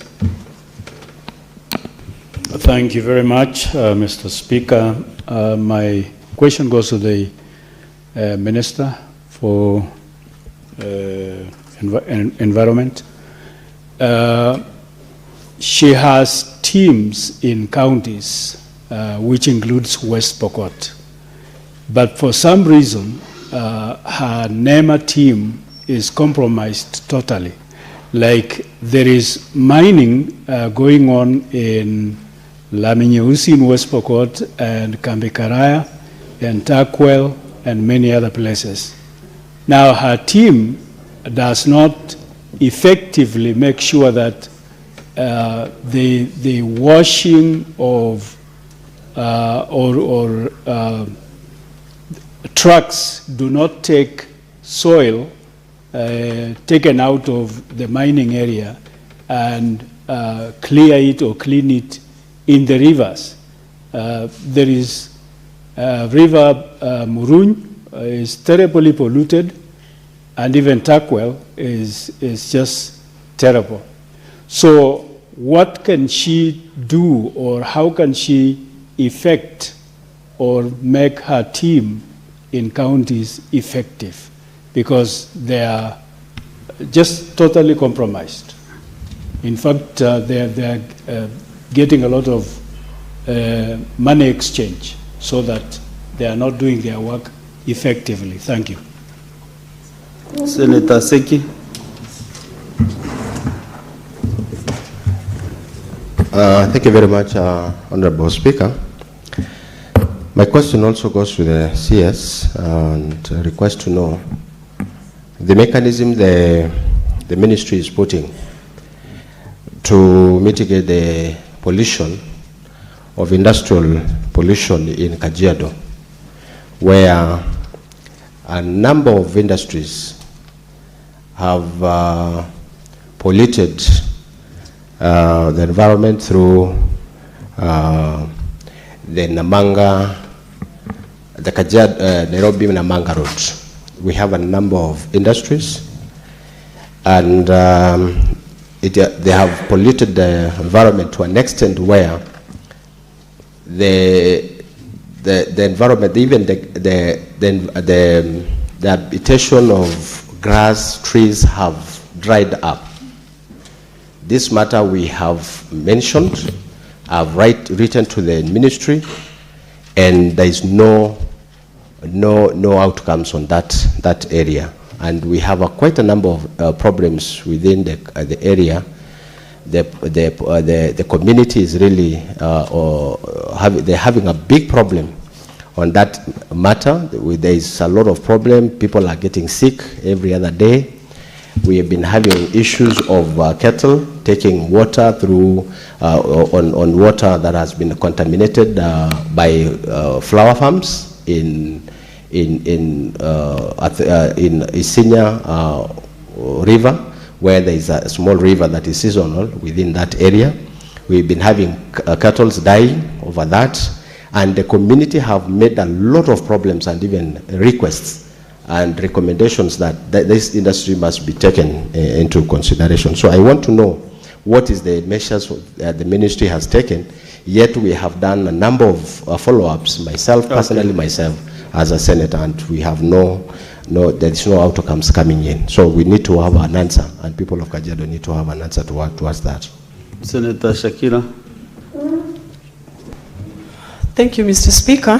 Mr. Speaker, my question to the minister is, one of her responsibilities as a ministry is public awareness. As we are all aware, there is a big project of refinery coming to Lamu. What measures has the ministry put in place to educate the public on the issues of environment, and also to work with the county on the environmental impact and create awareness on the coming project, so that people will support that project and learn about the project and get to know more about it? Because we don't want to be caught unaware, and we don't want the people to go against the project because they were not educated on it. Thank you, Mr. Speaker. Last but not the least, the chair handling the environment docket in the Senate, Senator Munyihaji Mohammed Faki. Thank you, Mr. Speaker, sir. First of all, I wanted to commend the CS for her attendance and the responses she has given. However, as members have suggested, there's still a lot to be done, Madam CS. And some of the issues that have been raised are quite substantive. I wanted to comment, Mr. Speaker, so I wanted to comment on the issue of conversion of the school kitchens to eco-friendly or energy, green energy kitchens. Mr. Speaker, sir, last week we had an engagement in a dialogue in Kisumu, and we were able to visit a school called Nyawara Girls High School in Game constituency of Siaya County. And they already converted their kitchen, although partly, and they are using green energy, that is electricity. Although they are yet to maybe install solar so that it becomes fully green. One of our resolutions, which we are pursuing with our colleagues in the climate forum, is that already there are some facilities which have been created. For instance, KCB has a facility charging an interest of 9%, I think, 9.8% for the schools that want to buy solar equipment to be able to solarize their kitchens. And again, we as the Climate Change Forum is also negotiating together with the Climate Fund, where we are going to get funding so that the school kitchens will be converted to energy, clean energy kitchens, so that all our schools in the country are able to do that. I think it will be done in collaboration with the NGCDF together with the Kenya Rural Electrification and the donor funding. But this maybe will be now will be going to the constituencies and will be done by the members of parliament, because they are more or less in control of the schools. However, our counties also need to tap in on this Nobel project, so that we are able to do this throughout the country. Number two, on my question, Honorable Speaker, the issue of now we have seen upscaling of EVs, electric vehicles, which use lithium batteries. From electric vehicles, we also have tuk-tuks, which are using electricity. We also have motorbikes that are also using electricity. The issue is the disposal of the lithium batteries. We know these are much more lethal than the lead batteries that have also caused a lot of damage. And I appreciate Senator Esi inquiring about the compensation of the people of Owino-Uhuru in Mombasa County, who are affected by the pollution of lead batteries in their vicinity. So, Mr. Speaker, maybe the CS could tell us what efforts are being made to ensure that the disposal of these lithium batteries will not be harmful to the environment. Thank you. Okay. And we can give response to those questions, and then we conclude your submissions. Thank you. Thank you, Honorable Speaker. Yes, I think Senator Onyonka said clearly about the biogas is a resource for energy, indeed, and factories are sustainably using biogas for making briquettes, but also what we talked about, the blocks, block boards, etc., as well as organic fertilizers. So I wanted to highlight about the 15 billion tree growing, and we are happy to even share more as a ministry on what we are doing. You'll take note about our key achievements in the 15 billion. Kenya is going green. Kenya is going green. And this is not just by counting the number of trees, because we know people can cook that. Just look at your satellite images.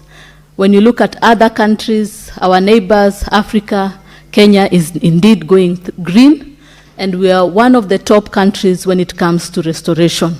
So a lot is ongoing in terms of tree growing, and that is first because of your support. We had the Forest Conservation Management Act, which is now law, and one of the concerns that was addressed is cutting, ensuring that when you cut a tree, then replanting takes place. But far beyond that, we are having interventions to ensure that we are meeting our 15 billion target, or 1.5 billion in a year.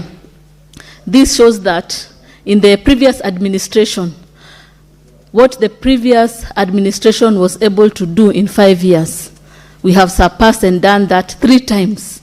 We have done that 3 times in the last 3 years, you see? So every year, we are doing what the last administration had done in 5 years. So we continue with restoration, and we continue working together with the Kenya Forest Service to ensure that we are restoring, but also a whole of government approach. The next question was regarding Bungoma and the climate action plans, as well as the issues of waste management. A highlight to this is that waste management is devolved, which again poses a challenge in terms of ensuring that the ministry exhaustively meets. So what we do is we have an intergovernmental framework, we support the county government, and we really need your oversight to ensure that we are managing the waste well.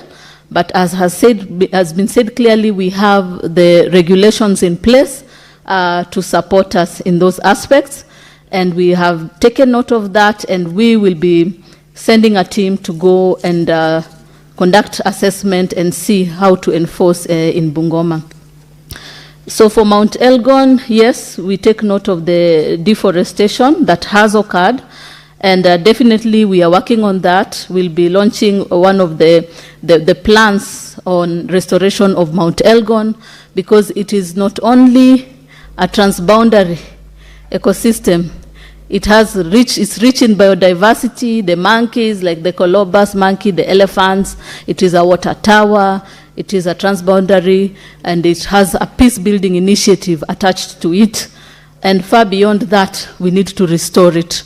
So those discussions are ongoing within the ministry. We've been able to identify one of the patrons who comes from that community in the public office, and they will be supporting us to ensure that we are restoring. And that is one of the sites that we will be restoring during the Mazingira Day. Key activities being aerial seeding, manual planting with the community, and also seeing the issue of fencing, but accessibility of the community into once in a while into the forest, so that they can also have beekeeping among other activities, and they can also now improve their livelihoods. So we take note, and it is indeed in our radar to ensure that we are restoring. So the issue on carbon credits, we are happy to report that a lot of regulations have been passed, the recent one being the carbon markets regulation. The only one remaining is the non-markets. I just signed guidelines to support the community, improve public awareness and community awareness. And a lot will be ongoing. Partners have reached out even to support us, and as a ministry, we'll ensure we have resources to support this. Some of the projects that will be coming in, like the green zone, which we hope will be passed, will be looking at capacitating communities to understand carbon markets. This is because they are entitled to 40% of that money, and if they don't know, someone else will take advantage. So a lot of public awareness is coming. What we wanted to do is to ensure we have the regulations, then we move to the next point. And so the projects are on through the DNA.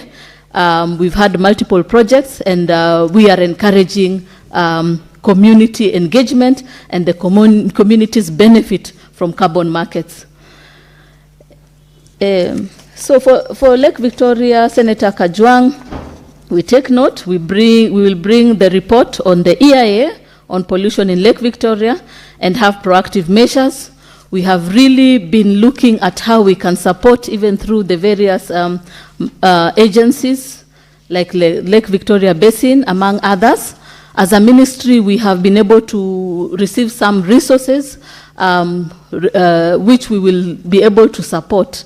And it's one of the projects that is in the radar, because Lake Victoria is really a key ecosystem, a transboundary ecosystem, and also a source of livelihoods for many within the region.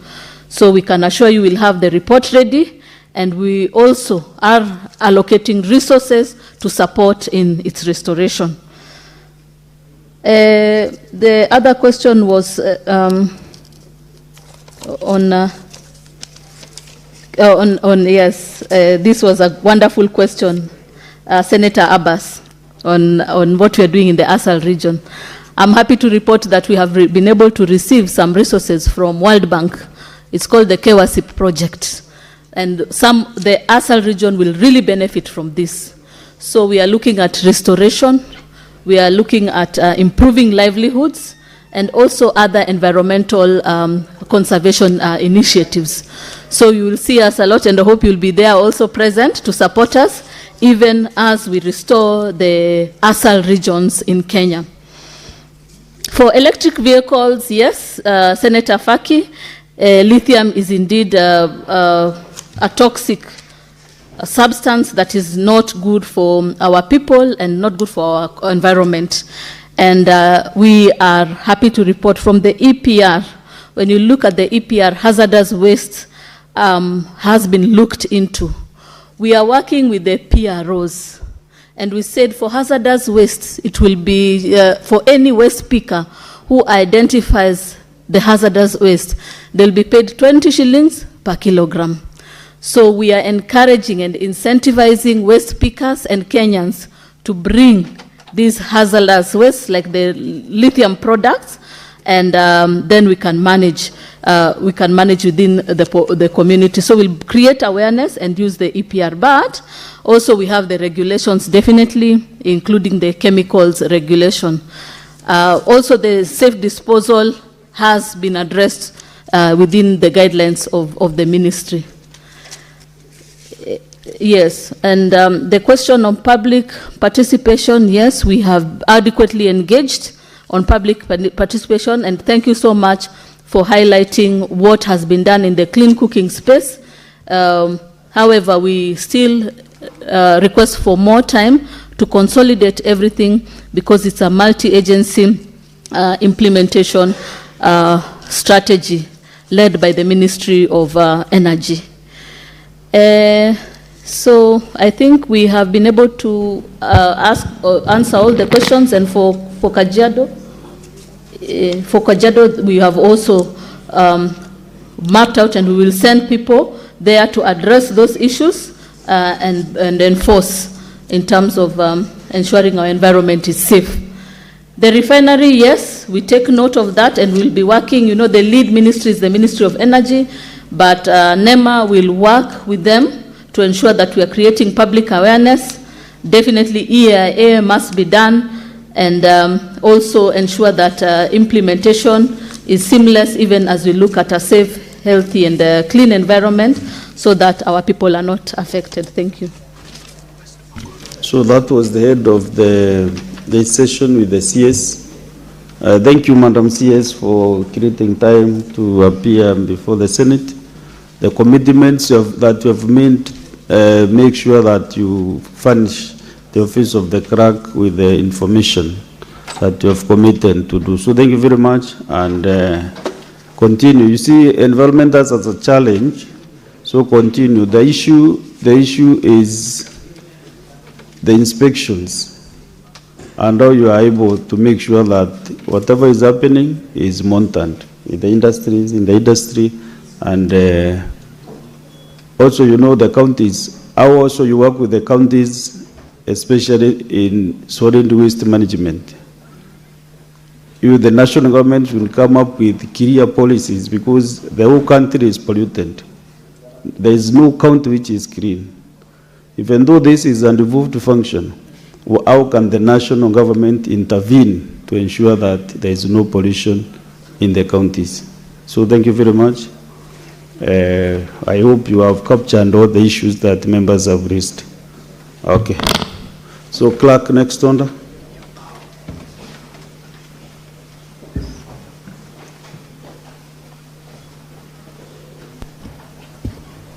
Order number 8, motion, mainstreaming of a framework for clean cooking in Kenya. Senator Minda Kibwana has requested that this business be rescheduled to another day. Next order. Order number 9, motion, provision of the IFMIS reports for county governments to the Senate. Senator Andrew Omtata Okoiti, are you ready to move your motion? Please go ahead.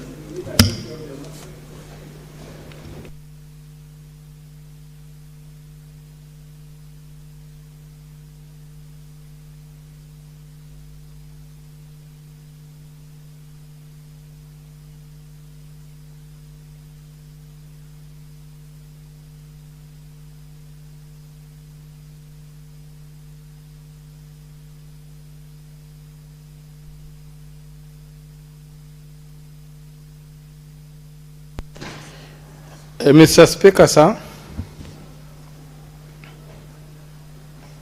I rise to move a motion on the provision of IFMIS reports for county governments to the Senate.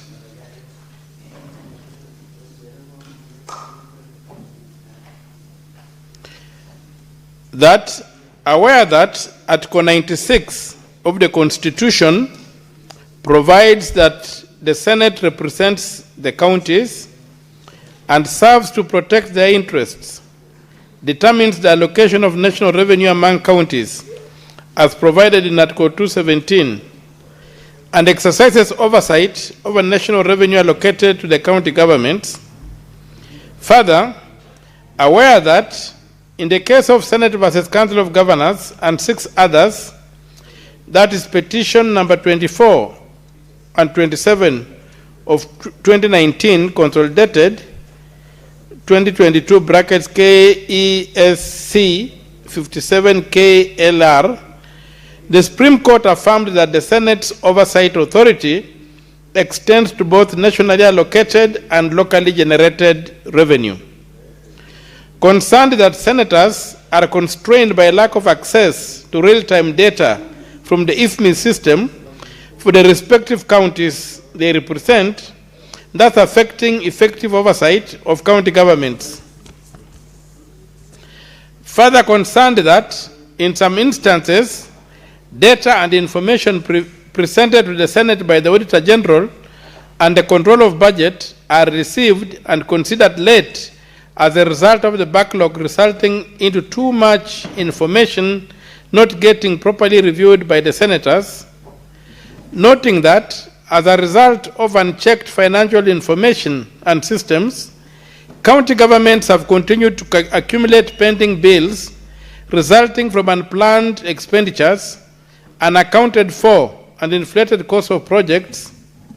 Now, therefore, the Senate resolves that the Cabinet Secretary in charge of the National Treasury shall on a monthly basis forward to the Clerk of the Senate all IFMI's transactions and reports for each county government for onward transmission to the respective senator for information on accountability and transparency in order to strengthen their constitutional oversight and promote good governance in the management of public finances. Mr. Speaker, sir,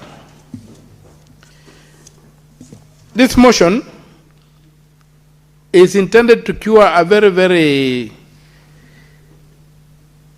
important problem on the ground, whereby you have a budget that is passed by the county assembly, signed into law by the governor, and then implemented by the governor.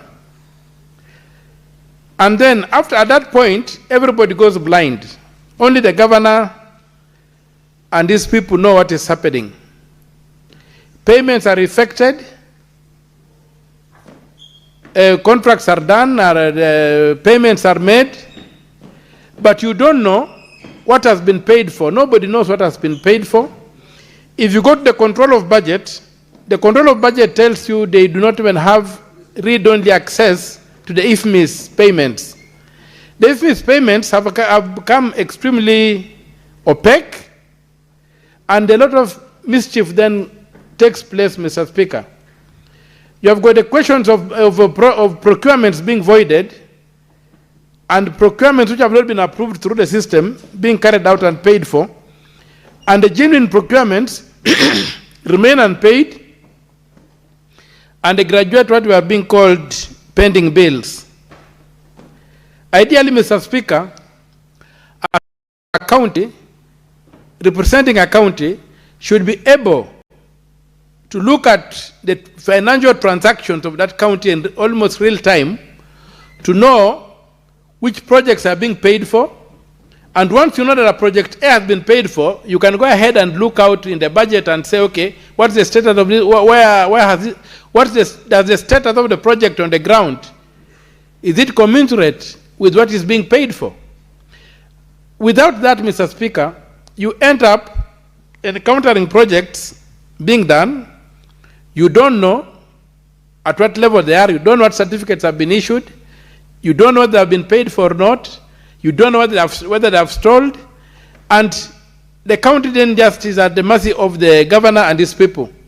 So this motion is intended to remove that opaqueness and give the Senate, through the individual senators of individual counties, from where they come from, to have a possibility or the capacity to see what the county governor and this administration have paid for. After the procurement is done, then you can hold a budget in one hand and hold the IFMIS reports in the other hand and compare and know what is happening.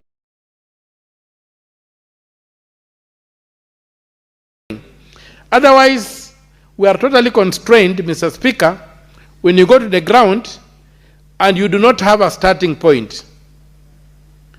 You get people complaining, you have no starting point.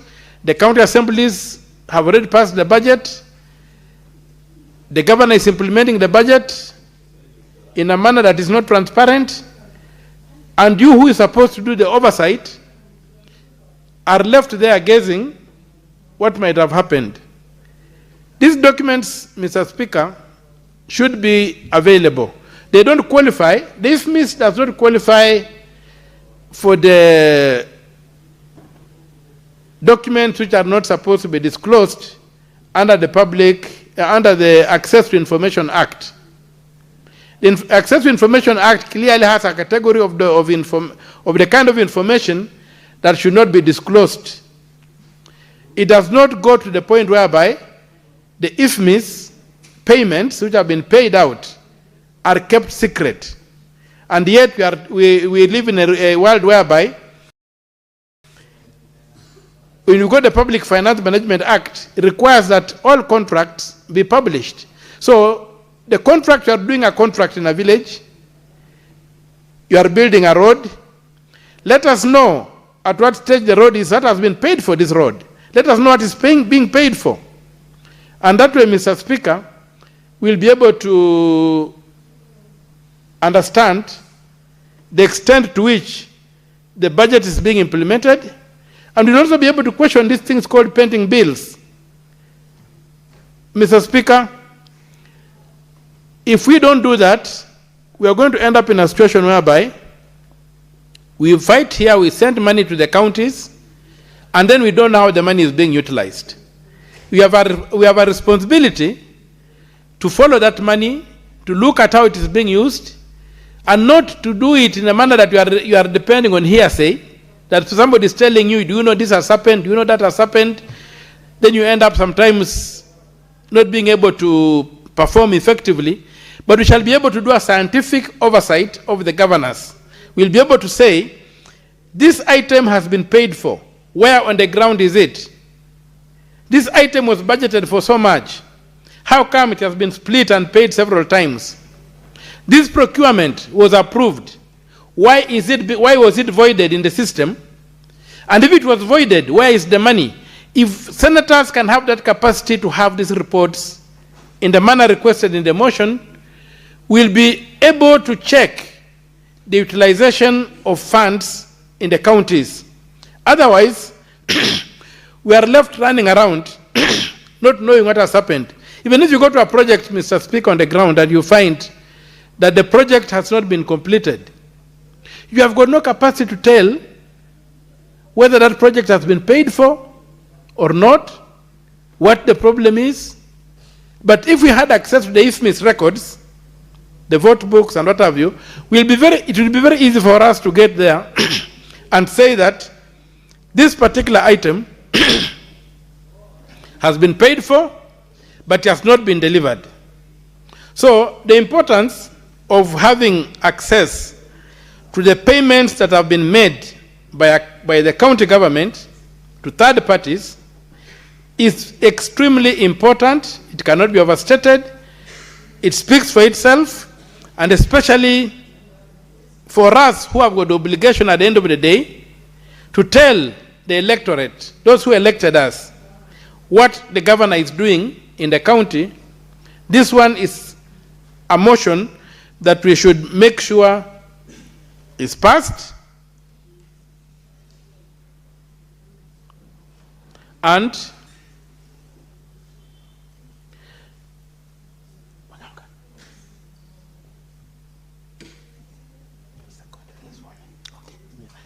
you make sure the motion is passed, and once it is passed, then we shall have the eyes, we shall be able to mulika mwizi, as they say in Swahili, to mulika mwizi. That mulika mwizi solution is the only thing that is going to save our counties from expenditure that is not explained, from theft of public funds, from procurement, from financing projects that have not been approved in the budget, and that will help us arrest the waste and abuse of public resources. So, Mr. Speaker, I really plead and pray that the members of this House consider this motion, approve it, and we pursue its implementation to ensure that oversight of county governments is done in a scientific manner, in a measurable manner, in a manner that we are able to. Here. Senator Omtata. So, as I wind up, Mr. Speaker, sir, sorry, I just wanted to assist my brother wanted to look at the motion. I think we don't have enough copies going around, so I'm sorry. You remember, Senator Omtata, that we've gone digital, and the order paper as well as the motion is actually in the order paper. Yeah, that we need a retreat maybe to learn how to use this system. You know, we're used to the old system, which was iPads. These people took us back to the beginning of computing. You conclude. So it became a problem. Your counterpart already has the... Yeah, thank you, Mr. Speaker, sir, for the guidance.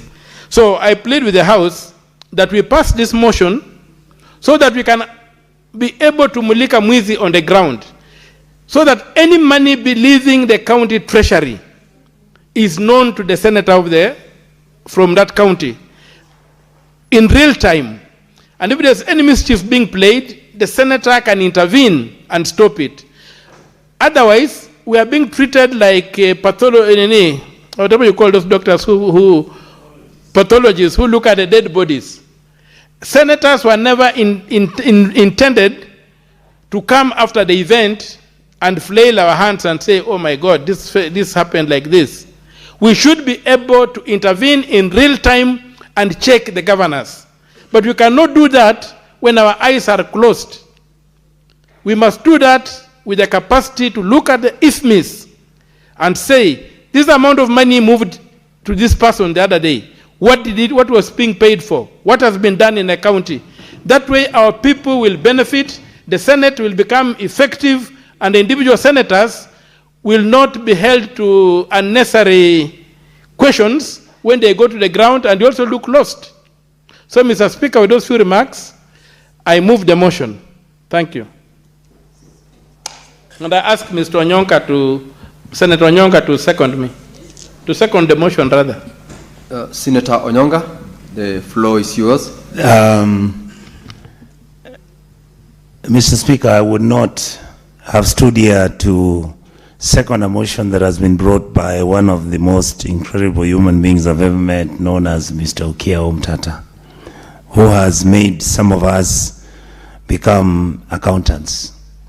Mr. Speaker, legal accountants. Mr. Speaker, I second this motion because we and many other individuals in this plenary have always said there are some gaps, there is something wrong with our software.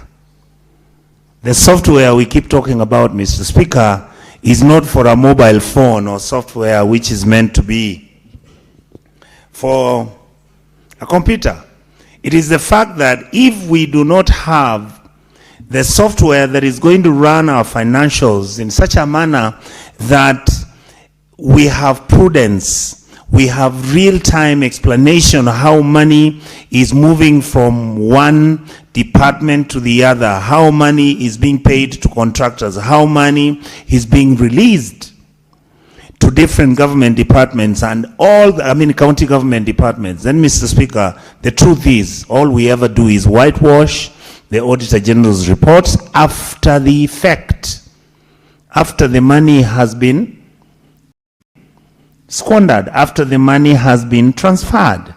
And what we've been saying, Mr. Speaker, in this House is that we need prudence in the financial management services for our people, whether it's at the national government, whether it's at the county government. Mr. Speaker, we are not behaving responsibly. And therefore, I second this motion because I want my colleagues in this House to agree with us, and we persuade them that there are certain things we can do, and we cannot blame government all the time. And yet, Mr. Speaker, in reality, we have the capacity to change some things in this House. And that is why, according to me and many of the senators who are of good faith, this is not a political issue. It is not controversial.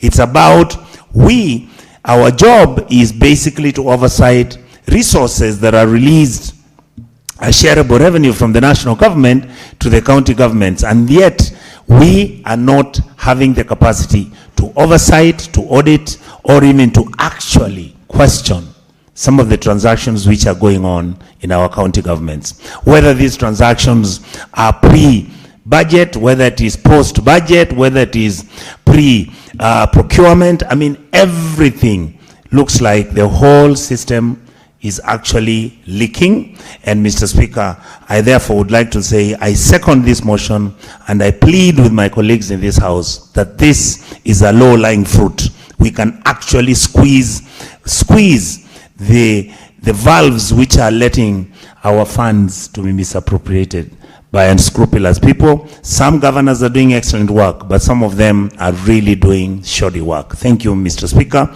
and I thank my elder brother, Okia Omtata, for an excellent motion. Thank you, sir.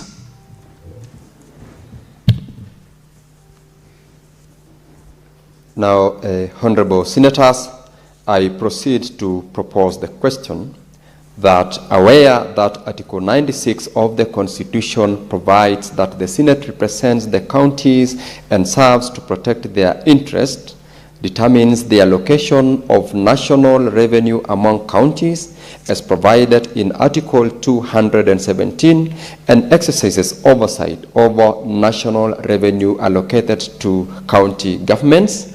Further, aware that in the case of Senate versus the Council of Governors and 6 others, petition number 24 and 27 of 2019 consolidated in 2022 KESC 57 KLR, the Supreme Court affirmed that the Senate's oversight authority extends to both nationally allocated and locally generated revenue. Concern that senators are constrained by lack of access to real-time data from the IFMIS system for the respective counties they represent, thus affecting effective oversight of county governments.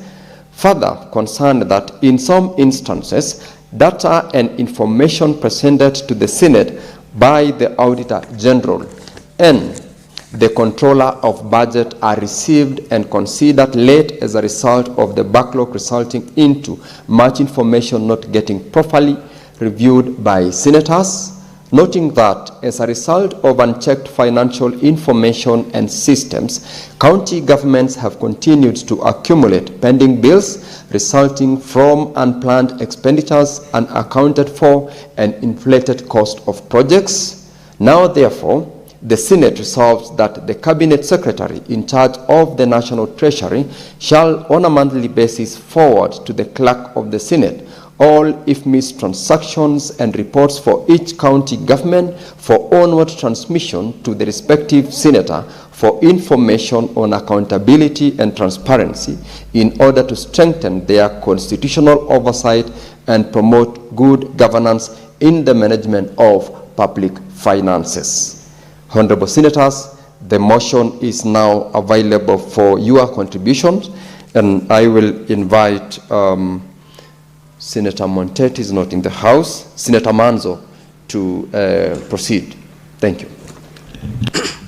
Thank you, Mr. Speaker, for giving me an opportunity to contribute to this very important motion. Mr. Speaker, this had first come in as a request for statement, and I'm happy now it's become a motion. And the way this motion is framed is definitive. It's not like how motions are framed in Parliament. Previously, Mr. Speaker, motions used to be, drafted to say we urge, the CS in case of Treasury. But this one is mandatory. That now that the CS of Treasury is using IFMIS in the procurement and in the transactions for every county, then it is easy if this information is forwarded to the clerk of the Senate, and eventually the clerk now forwards each individual county's operations and transactions on IFMIS and on record to respective senator. Mr. Speaker, when we do oversight, a lot of Kenyans are not aware of exactly what senators do. Mr. Speaker, we do our oversight on audited accounts, and when we invite a governor to come to the Senate, the auditor general is present, the one who audited that particular county in the regions, and also the counties have internal auditors. And then, most important, the controller of budget is there. Recently I saw the controller of budget saying what counties have done, low absorption of resources, but did not show up in the Senate to come and explain these utterances in the press, which sometimes give the wrong impression to the communities and to the counties we represent.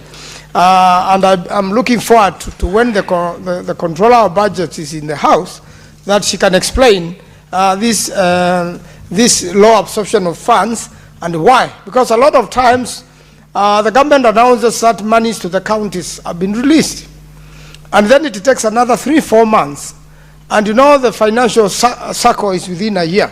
So by the time procurement is done, you find that monies in that county have not yet been absorbed. We'll want monies in counties to be absorbed 100%. We don't want any coin to remain with the central bank or to remain unused, because the counties need roads. The roads are in pathetic situations. Counties need water supply. Counties need environmental management. Counties need medication in the hospitals. Counties need medical equipments like scanners, operational, because every other time you have a phone call from a resident of the county, say that we have gone to the level 5 hospital, the scanners are not working, and have been sent to a private enterprise, whereby I need 20,000 for treatment. And you see, as an individual senator, you are forced to assist this particular person. While these machines, which most of them are managed by the national government, and I like the way this motion is drafted, that we oversight the national government and the county government funds, and more important, one national government is doing account function, Mr. Speaker. We know that the national government has refused, with a lot of health functions at the national level, the procurement of those equipments, which should be monies devolved. We are aware that the monies for agriculture are not fully devolved. There are so many other activities hanging at the national level, which should have gone to the counties, and we will be oversighting from there and making sure the counties are working. We are aware that the sector of environment, of which the minister has just left this place, a lot has to be done at the county levels, and it has not done. Similarly with the water, even markets, they are being done. You know, the work for the markets belongs to the counties, but individual members of National Assembly are the one running with this project in the counties and abandoning the governor. I remember an incident in Kiambu when one of these markets was being launched, and there was a fight, and a young man was killed, because the argument was, who should be doing the markets? The markets should be done by the counties. They are the ones who manage them. Similarly with many other projects. And therefore, it is important for every single transaction which takes place at the county level, that the same information within that month be relayed to the respective senator to oversight and to check what has been done. And when we go on ground, to be able to counter-check that the same projects have been done. Otherwise, we don't want to fall into a trap whereby for those governors, and quite a number of governors have trouble accounting for what has been sent to them. And quite a number of other governors have appeared before the Senate and have accounted for every coin. And they have answered questions, and they've been sent back, and they have come back to come and account, and to the satisfaction of everyone. And while we sit in that committee, Mr. Speaker, I said the controller of budget is there. the Auditor General is there, and more important, EACC.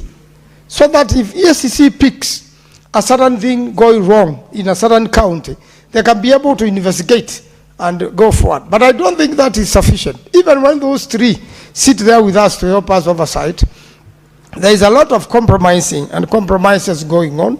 You find an investigation is never concluded, like the one of Kafwana, you know, the headquarter of the Tharaka-Nithi County, has been delayed by investigations from EACC, which never complete. And therefore, the moment we've got the IFMIS transactions with us, then it is easier now, even to follow up with EACC, to follow up with the governor, to follow up with the county, and make sure that there is effective oversight to the county. A lot of citizens have misunderstood us to mean that, Mr. Speaker, that we go and do the primary oversight, which is the work of a county assembly member. It is wrong, really. Oversight is not going and abusing the governor in a public rally. I cannot go to vet a CEC in the county, and I should not be expected to do that.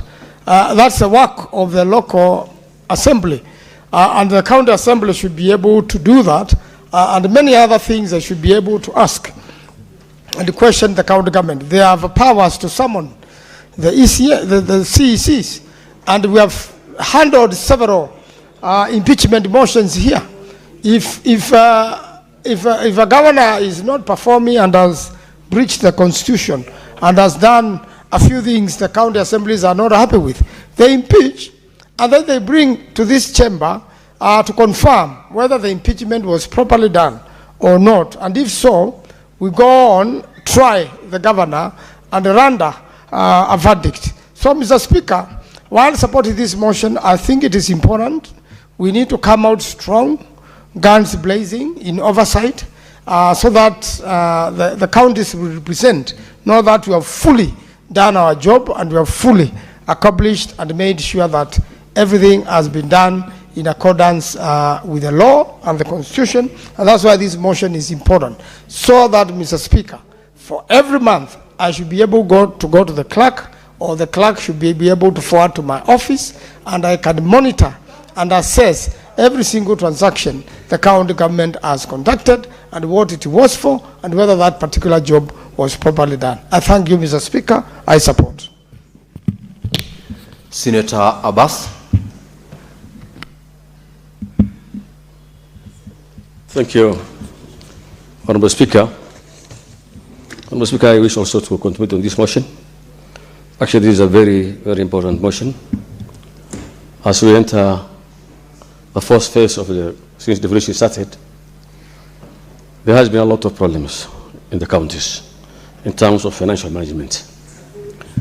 And as the House that has honors to oversight the counties, we were unable to track county financial management and county use of resources as a result of, opaqueness in the whole process. Most of the counties don't even cooperate with the senators to at least know what is taking place in that county. According to the IFMIS, or the Integrated Financial Management Systems, actually this is a very, very important system that needs to be tracking whatever financial issues are taking place in the government, both the national government and the county government. Honorable Speaker, we have something called in the counties, if you look at the article, I think the 201 of the 2012, the project management, the BVM, the project, public finance management. There is something called Project Management Committee. This committee actually is supposed to be formed by every county.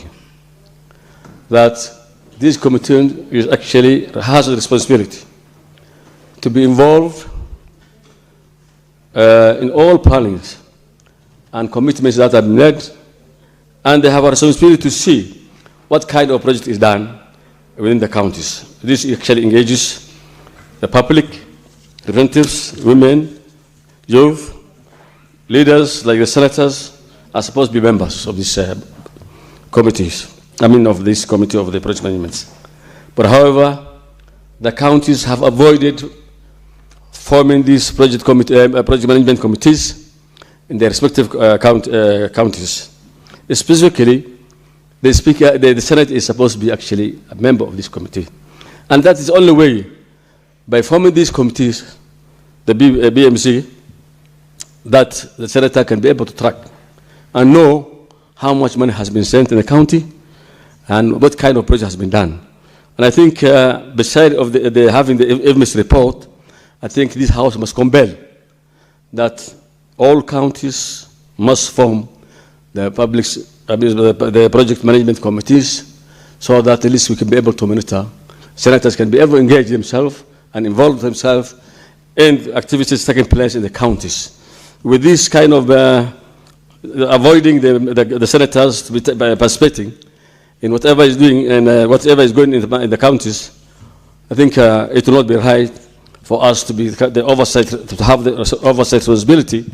But of course, we are not able to access all transactions that has taken place in the counties, projects that have been implemented. Honorable Speaker, if you go to the counties, there are so many stalled projects, so many. And that money, most of the money has been paid for it. And some of the money has not been paid. And what happened is actually every government comes in, starts his own project or her projects. Most of the previous government's projects are stalled and it's never completed. I think this is actually very unfair. We are duplicating projects, we are using money, and most of the projects have been left stalled. And a huge amount of money is actually lost through obsolete structures that are not paid for. And this is the same government. The Republic of Kenya, the respective ministries, the respective counties, the money comes from a taxpayer. It is not the honors of the governor not to complete the project that has been started by another governor. But government is actually a continuing institution that a president comes and leaves the office, another comes, but the project still remains for the Kenyan people and for the taxpayer money. This has been paid for. And therefore, what you have now, there are many projects that have not been paid. So, but with the help of if we could have the project management committees in the counties that are functional, then we could avoid this kind of business. Honorable Speaker, I think I'll agree with the sponsor of the motion that we need to have a copy or reports of the financial finances that are taking place. We have the PAC committee and PIC. But of course, when you see what this committee is handling, it's actually most of the times history. That work that has been done or the finance committed into 3 years, 4 years ago. There's no up-to-date financial responsibilities being taken by the counties because we postpone the audit reports. You see, if now when we're having the CARA and the DORA, all that is based actually on the 2021-22 financial, audit report of from the auditor control of auditors, the office of the auditor. So, if we have the information reports from the COB or from Treasury, this House will be able to manage that money that is being used, and we can be able to stop abuse of money and install projects and these kind of businesses. Honorable Speaker, we need to have the information report as requested by the sponsor of this motion, and we need to form the project management committees so that the senators and the public representatives, including youth and women, that we can be able to know what kind of project has been done, where it has been done, how much money has been spent, and therefore we will be able to at least hold responsible the various governors who believe that the county is their private businesses, and therefore With those few remarks, I beg to support the motion. Senator Catherine Muma. Thank you, Honorable Speaker, for an opportunity to contribute to this motion. And I would like to congratulate Senator Omtata for bringing this issue. I think oversight is best done when everything is laid bare into the detail in order for us to be able to see what's happening. And as I support, I'm rising to just request that the motion be passed with an amendment for this reason. Senator Omtata, Honorable Chair, is known for bringing public interest litigation to align everything with the Constitution. But the last paragraph of his motion, in my view, focuses on the individual senator. In fact, he uses the word senator, and it may be interpreted that the Senate is made of 47 elected senators. As you are all aware, the oversight role of the Senate is provided for in Article 96. It's a collective role, and read together with Article 98, the oversight is to the Senate. So to request that the CS will be forwarding these reports to the individual senator, in my view, is a failure to recognize how the oversight role is done within the Senate. So I would request, Honorable Chair, that as the motion is passed, which it should, we should not allow it to pass with that tweak that is unconstitutional. The Senate oversight teams is largely currently done by the committees. So this information should be transmitted to the clerk for use by the Senate, not by a senator. So I would humbly request that we ensure that the motion complies with that. Thank you very much. Thank you, Senator Catherine Muma. Senator Mungatana. Mr. Speaker, I want to rise to support this motion, Mr. Speaker, that the Senate resolves that the Cabinet Secretary in charge of the National Treasury shall on monthly basis forward to the Clerk of the Senate all IFMIS transactions and reports. Senator Mungatana, just hold. Senator Joyce, I can see you are complaining. I can't see your request on the gadget here. Could the clerk help you so that you log in? Because I know you have been here and you've just taken that note. So I will allow you once Senator Mungatana speaks, once your gadget is set. Proceed, Senator Mungatana. Thank you, Mr. Speaker. So I was saying I support that the IFMIS transactions and reports for each county should be made available to the senator for purposes of enhancing the oversight roles. Mr. Speaker, this is not a very difficult request that the Treasury is being called upon to do for the Senate.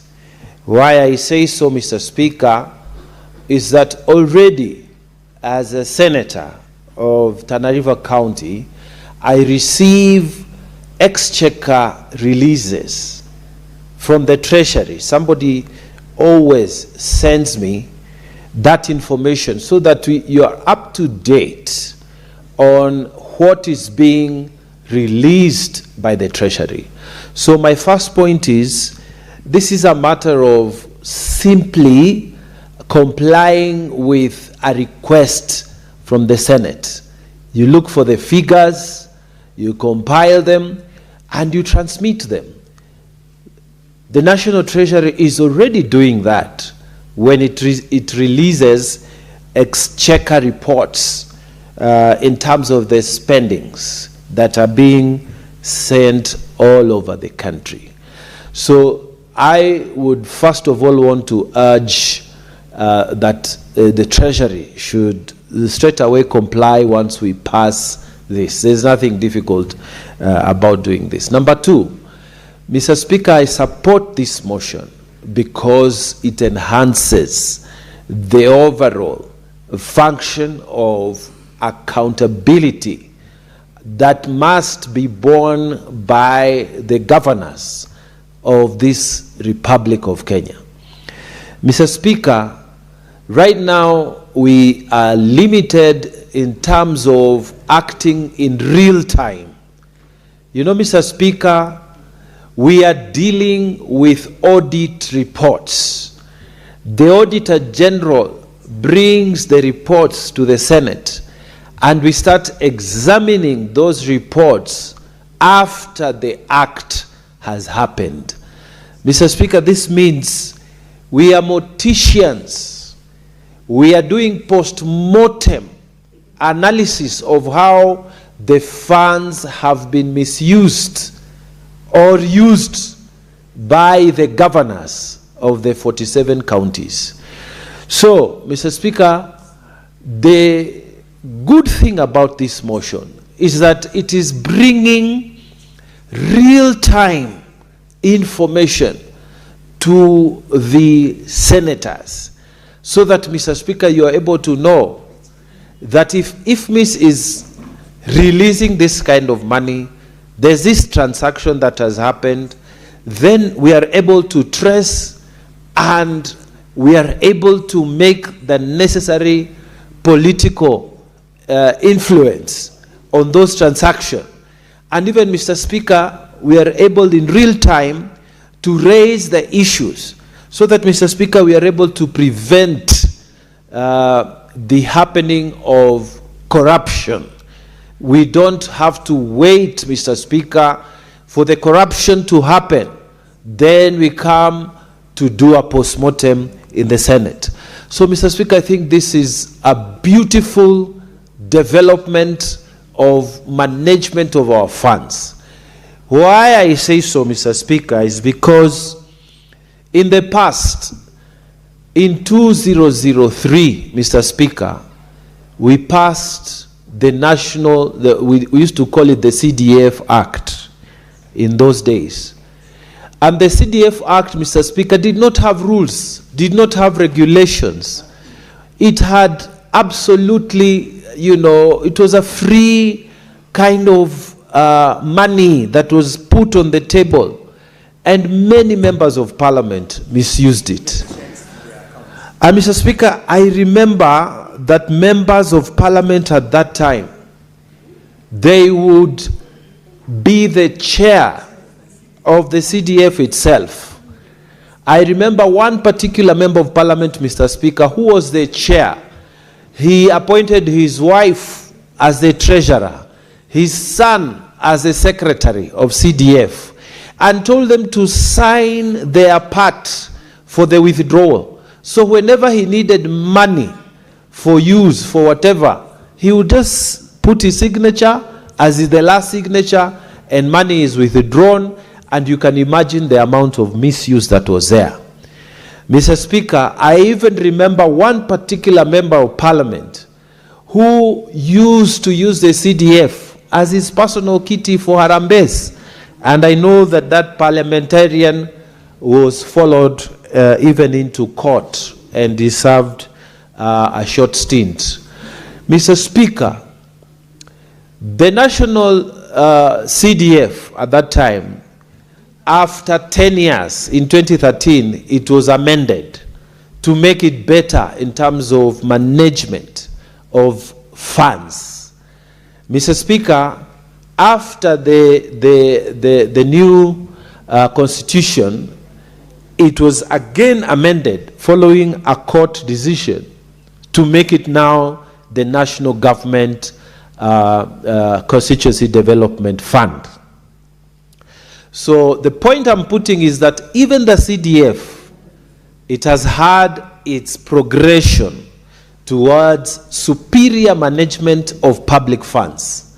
It has had its process.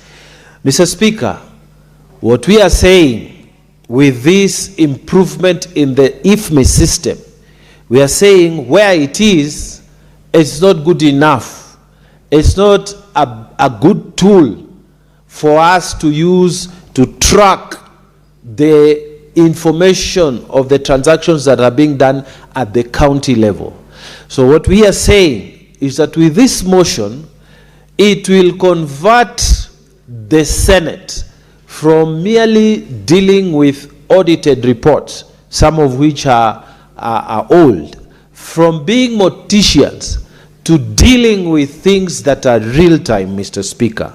And so, Mr. Speaker, I would urge colleagues who are listening to me and those who are listening online that this is a motion that we should pass early, as soon as possible. As soon the debates are over, we should be able to pass this motion without delay.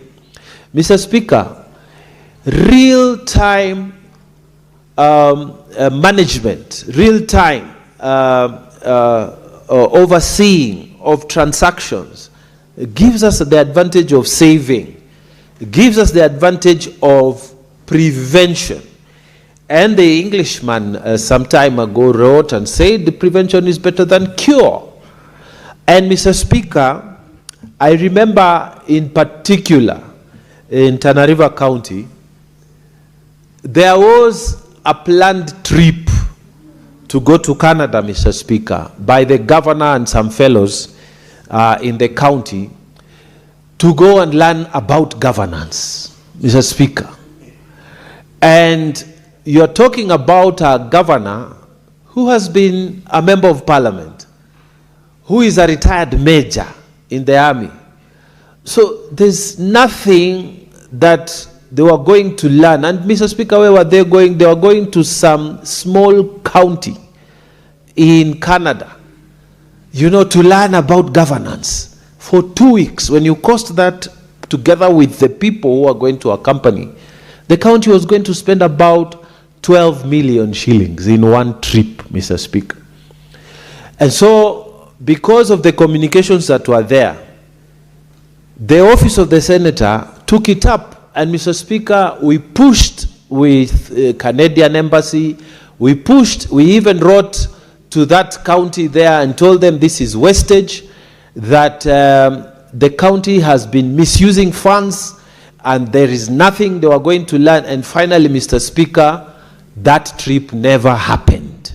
Why? Because there was real-time checking on what the monies of the people of Tana River was going to be utilized for. So, Mr. Speaker, if the IFMIS reports, the IFMIS transactions are going to be real-time, every month we are going to see what is happening, then if there is fraud that is ongoing, especially ongoing fraud, we will be able to take the necessary steps to stop and be able to do prevention, which is better than curing. So, Mr. Speaker, with those very many remarks, I want to urge that we support this motion, and I support. I thank you, Mr. Speaker.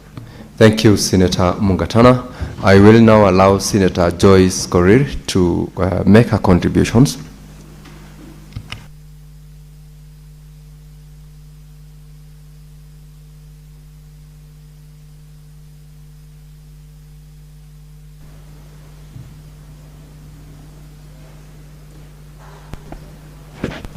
Clerk, give Senator Joyce the mic. Thank you, Honorable Speaker. I think my chat has some problems, but I thank the table clerks for managing it. Honorable Speaker, allow me to thank Senator Omutata for this wonderful motion that is before the House. And maybe before I do that, Honorable Speaker, let me also take this opportunity to welcome the members back from recess and interaction with the members of the public to the business of this House. Honorable Speaker, in a special way, allow me to also contribute to this motion, a motion that is so direct, which I don't want to believe there is anybody who is going to go against this motion, because the issues of IFMIS, the Integrated Financial Management Information System, is a system that was developed to be able to assist the Kenyans, the national government, the county government, and other sectors in terms of assisting the public in management of the resources of this country. Honorable Speaker, a number of speakers have spoken. And I want to say this, that indeed, Honorable Speaker, it's so hard for this House to do their oversight role without the real-time reports, which will enable them to do the right decision, Honorable Speaker. A number of times we've been talking about the pending bills across the country, either within the national government or within the county governments. Not only that, Honorable Speaker, we've been talking about the white elephants projects in our villages, which huge amount of public funds or resources have been put, but the projects are still hanging, Honorable Speaker, and we cannot tell the amount that was allocated, neither the monies that have been paid for the said projects, Honorable Speaker. The only time that this House will be able to do their oversight role in a better manner is through the production or giving them the IFMIS so that they can access information on real time and be able to make the decision, Honorable Speaker. Honorable Speaker, when it comes to a procurement, this is one of the things that has really given us a lot of headache, because as we speak now, there is no single county that has no pending bills. There is no single county that can give us a proper report on procurement, not only the counties, but even within the national government. Honorable Speaker, the role of this House is the oversight. If they are going to be equipped with this IFMIS, Honorable Speaker, they will be able to do their role diligently, Honorable Speaker. Honorable Speaker, I know the county assemblies try as much as possible to do their budgeting. The national parliament does their budgeting. But we don't have a track to make sure that the itemized budget that has been done is done accordingly, Honorable Speaker, and with the help of the instruments, the statutory instruments that we have, Honorable Speaker. These things, Honorable Speaker, have been specified fully within the PFM Act and other statutory instruments, which can enable us to really make sure that we are able to do our legislation and be able to do the oversight role which is envisaged in the Constitution, Honorable Speaker. So I just want to say that the only thing that I want to request this House is to move with speed and make sure that once this motion is approved, we make sure that it's implemented to the letter. And this, Honorable Speaker, I want to believe is going to sort out a number of problems that we have in Honorable Speaker. Honorable Speaker, we have a lot of monies in this country, either within the national government or within the county government. Honorable Speaker, a number of projects are being run, but I can speak authoritatively, Honorable Speaker, that a number of us doesn't have the facts of how much those projects are costing and whether they have been paid or not. There is a lot of fraud that is going on, Honorable Speaker, where at some point you find a lot of things that are happening within the county governments and even with the national government. You find a contractor has been paid, and because of technology, Honorable Speaker, they go to an extent of removing it from the system and re-entering it again, just to be used as a cash cow, Honorable Speaker. These are some of the problems that can be weeded out once the money has been paid and the members are notified on time. Because for this House to act, or for the committees, the various committees that we have in this House to act, they always rely on the auditor's report, which takes a whole year. You are correcting it for the next financial year. It is a total mess. But if we would have been correcting these issues instantly, Honorable Speaker, I want to believe that this nation will move forward. So, Honorable Speaker, I just want to say that I would urge the members of this House to move with speed in terms of making sure that they pass this motion. And also I want to agree with Senator Muma on the correction part that the House of the Senate has 67 senators. So it's our collective responsibility as a House to make sure that the oversight role that is the major role we are supposed to play is done by the 67 senators. So I just want to say that I support and I urge members, I urge the relevant office to make sure that this is implemented immediately. Thank you. Senator Mogeni.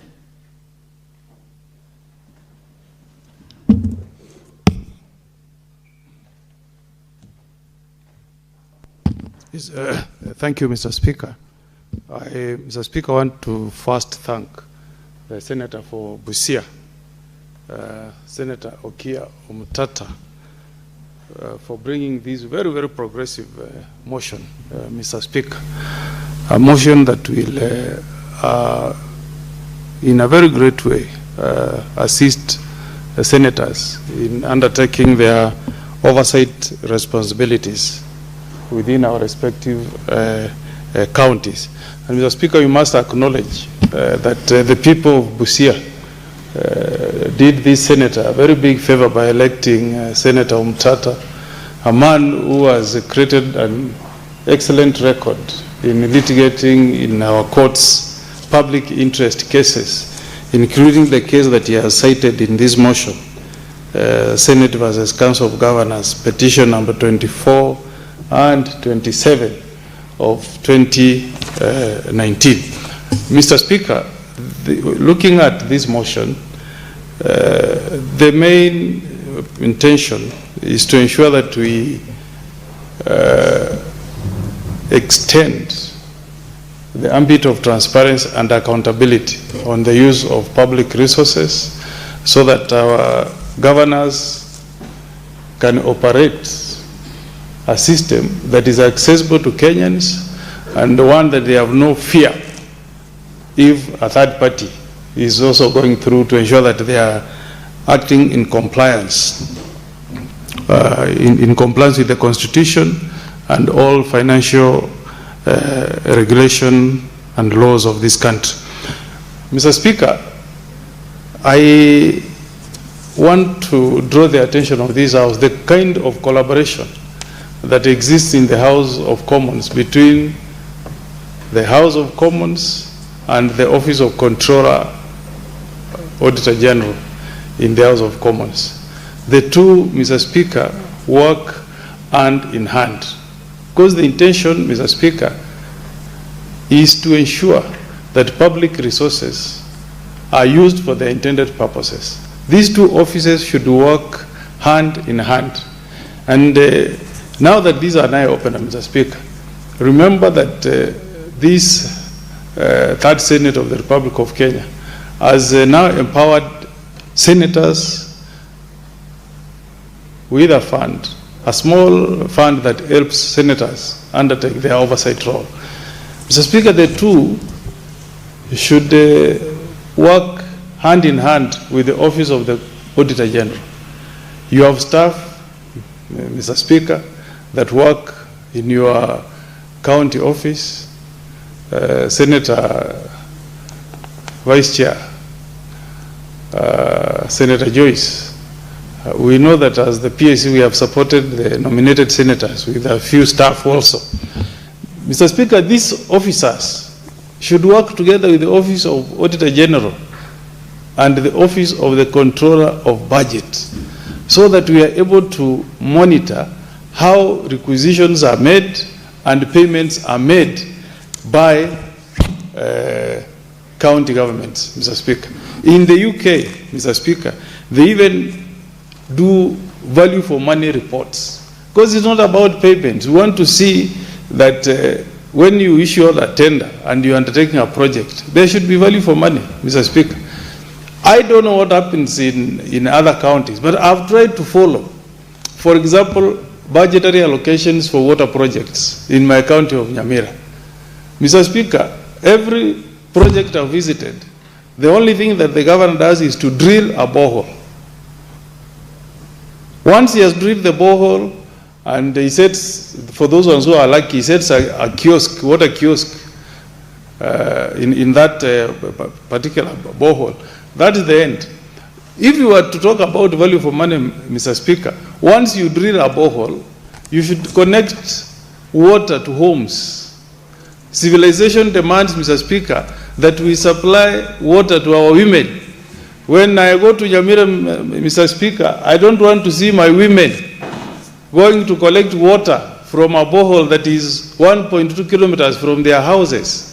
Mr. Speaker, I want to see my women in Nyamira donning a hairstyle like Senator Joyce. I don't want to see them carrying water buckets on their heads, or like Senator Wakabubi here. We want our women to also make nice hairstyles, and they draw water from, piped water from their homes, Mr. Speaker. That's when I'll truly say that devolution has reached our counties, Mr. Speaker. People who reside in the cities, they don't go looking for water from boreholes, wherever that is. They draw water from pipes in their homes. And that's my dream as a senator of Nyamira, that when we work so hard to send money to our counties, women should draw water, piped water from their homes. That's the only time, Mr. Speaker, we will say that truly now we are seeing fruits of devolution. Mr. Speaker, if you go through audit reports, year in, year out, you will see the auditor making disclosures that some counties are making expenditure that is unsupported. Okay? You will see many pages drawing the attention of this House to irregular procurements in our counties. You will see reports by counties that have overemployed above 35%. I don't know what is the percentage in Tana River. In Nyamira, we have hit 67% of the revenue that we send to counties goes to salaries. Mr. Speaker, we did a special audit in Nyamira, and you find somebody is employed in TSC, but still being paid salary by the county government of Nyamira, Mr. Speaker. Chief officers, if you read that audit report, cannot account for staff in their respective departments. Yet, money that goes to county is supposed to take services closer to the people. We want to see excellent ECD classrooms in our counties. We want governors to stop this mentality that when you talk about county roads, it is just maraming roads. We want them to start tamaking our roads. Because our Vision 30, Mr. Speaker, is to ensure that a Maram road is 1.5 kilometers from the homes of Kenyans. That's our Vision 2030. If, Mr. Speaker, every financial year we send monies to our counties, and all they can do is to Maram roads, when will this country achieve our goal on attaining a certain number of roads of kilometers that are tarmac, Mr. Speaker? So, I support this motion because it will put governors on the spot on how they are utilizing the resources that are sent to their respective counties, Mr. Speaker. And we need to work very, very closely, Mr. Speaker, with the Office of the Controller, the Controller of Budget, and Office of the Auditor General, Mr. Speaker. Every office of a senator should have contacts. Like now, Mr. Speaker, auditors have landed in Nyamira. They are doing an audit for this last financial year. I want them to work very closely with my staff, because it is us, Madam Speaker, who hold the responsibility of ensuring that money is used properly in our accounts. When they land in Bomet, you should have a keen interest. Which projects are they visiting, and how will that report look like, Mr. Speaker, when finally that report lands on the floor of this House?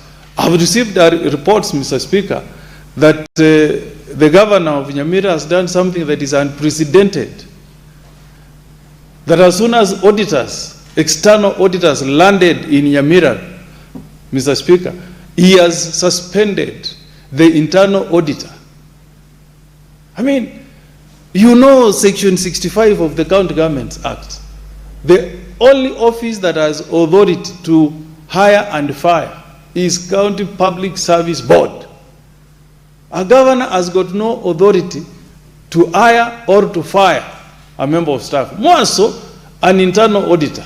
Because, Mr. Speaker, if you make an internal auditor answerable to a governor, then you have killed audit in that respective county, Mr. Speaker. So, if the governor of Nyamira is watching or is listening, and I'm speaking to him as a senior counsel, let him allow the auditor, the internal auditor, to undertake the tasks of our office without any interference. Let the hold of that office avail all documents to the external auditor. Otherwise, Mr. Speaker, I'll bring that matter to the floor of this House so that the House takes it up.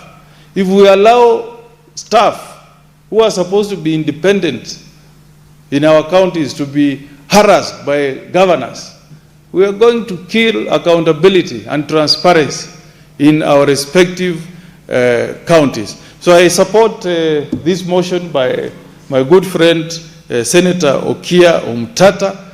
Maybe I will propose that we amend it to go further and allow us an entry to work hand in hand with the Office of Controller of Budget and the Office of the Auditor General. And I've given you a very good example how this works in the House of Commons. These offices work very closely. In fact, meetings, Public Accounts Committee meetings in the House of Commons, Mr. Speaker, are supported by the Office of Controller and Auditor General in the UK. And I think that is what we should use as best international practice, incorporate it, so that we can work together with those offices to ensure that money that is sent to counties is used for the intended purposes to bring services closer to the people. With those many remarks, Mr. Speaker, I support. Thank you. Senator Okenyuri. Thank you, Mr. Speaker. I also wish to support this motion by the good senator from Busia, that this is a very progressive motion, Mr. Speaker, and not just for the watchdog committees in the Senate, but even in building the ability for members of the public to follow what's going on in their respective counties, Mr. Speaker, as we put our heads together towards combating corruption in this country, Mr. Speaker. Mr. Speaker, many a times when the governors appear in the watchdog committees, and sometimes you ask specific questions, it's very easy for them to say, okay, that was avoided transaction. And because they know you're not going to dig deeper, or you do not have the benefit of seeing what is on the other side, they quickly get away with it, Mr. Speaker. So having such a system whereby members are able to see or access that information on real time is a breakthrough towards oversight, Mr. Speaker, and I feel that this motion should actually be supported strongly, because it goes a long way in helping the public protect resources, or ensuring those that are given the mandate to oversee these resources are using the resources for the right functions, Mr. Speaker. Mr. Speaker, we have very many cases of pending bills. We have contractors who've committed suicide on the basis of them not being paid. These are issues we should have avoided if money was being used for the intended purposes, and rightfully so, Mr. Speaker. So I really want to support this motion, that it's one way we are actually going to put governors, not just governors on the spot, but also build the capacity for members of the public to be able to oversight their the leaders they've elected, because it's a challenge for members of the public to actually oversight when on the other side they actually have no information on what specifically we are looking at, because for a long time this appears to be a responsibility of the Senate only. It's not a responsibility of the Senate only, but the public also has the moral authority to question their elected leaders on what they are doing in their specific positions that they are serving, Mr. Speaker. So I want to support the motion by Senator Omtata and commend him for such a progressive initiative to this House. Thank you, Mr. Speaker. Senator Wakwabubi.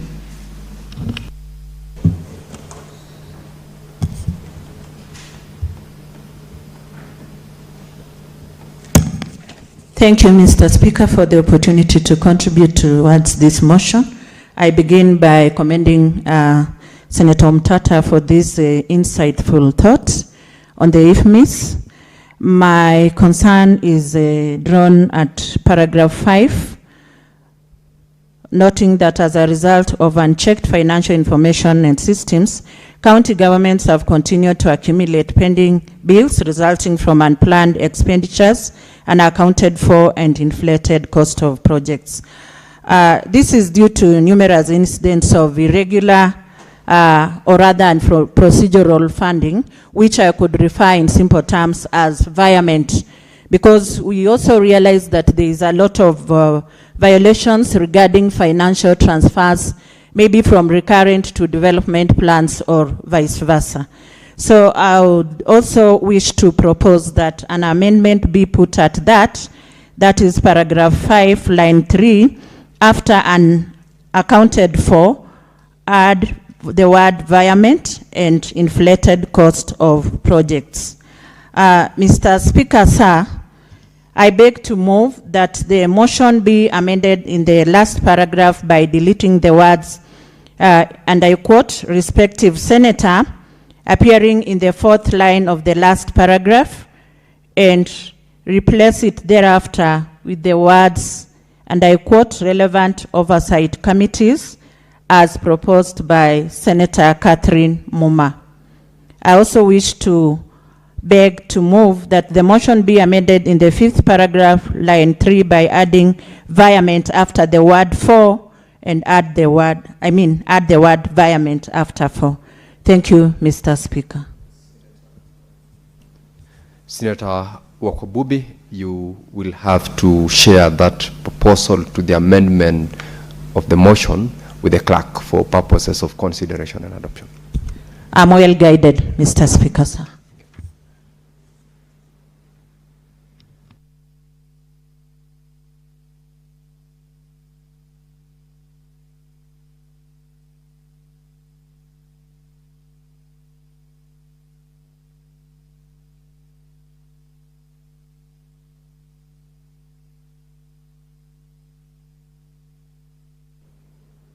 Yes, Senator.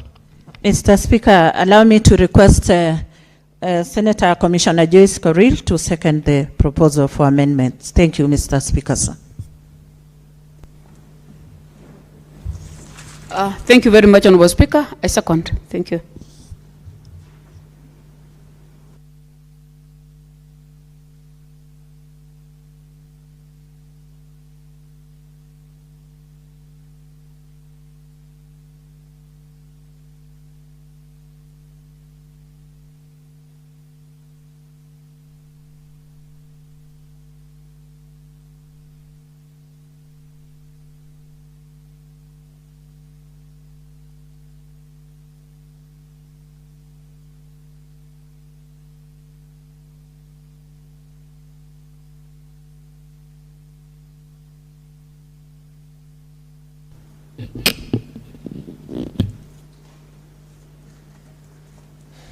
Honorable Senators, with the contribution and the proposal by Senator Wakwabubi, I now proceed to propose that the motion be amended in the last paragraph by deleting the words respective senator in bracket appearing in the fourth line of the last paragraph and replacing therefore the words relevant oversight committee.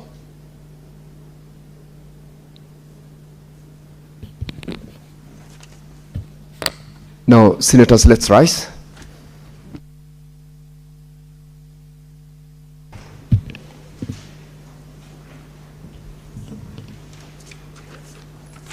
Honorable senators, it's now 1 p.m. Time to adjourn the Senate. The Senate therefore stands adjourned until later today, Wednesday, 15th of July, 2026 at 2:30 p.m.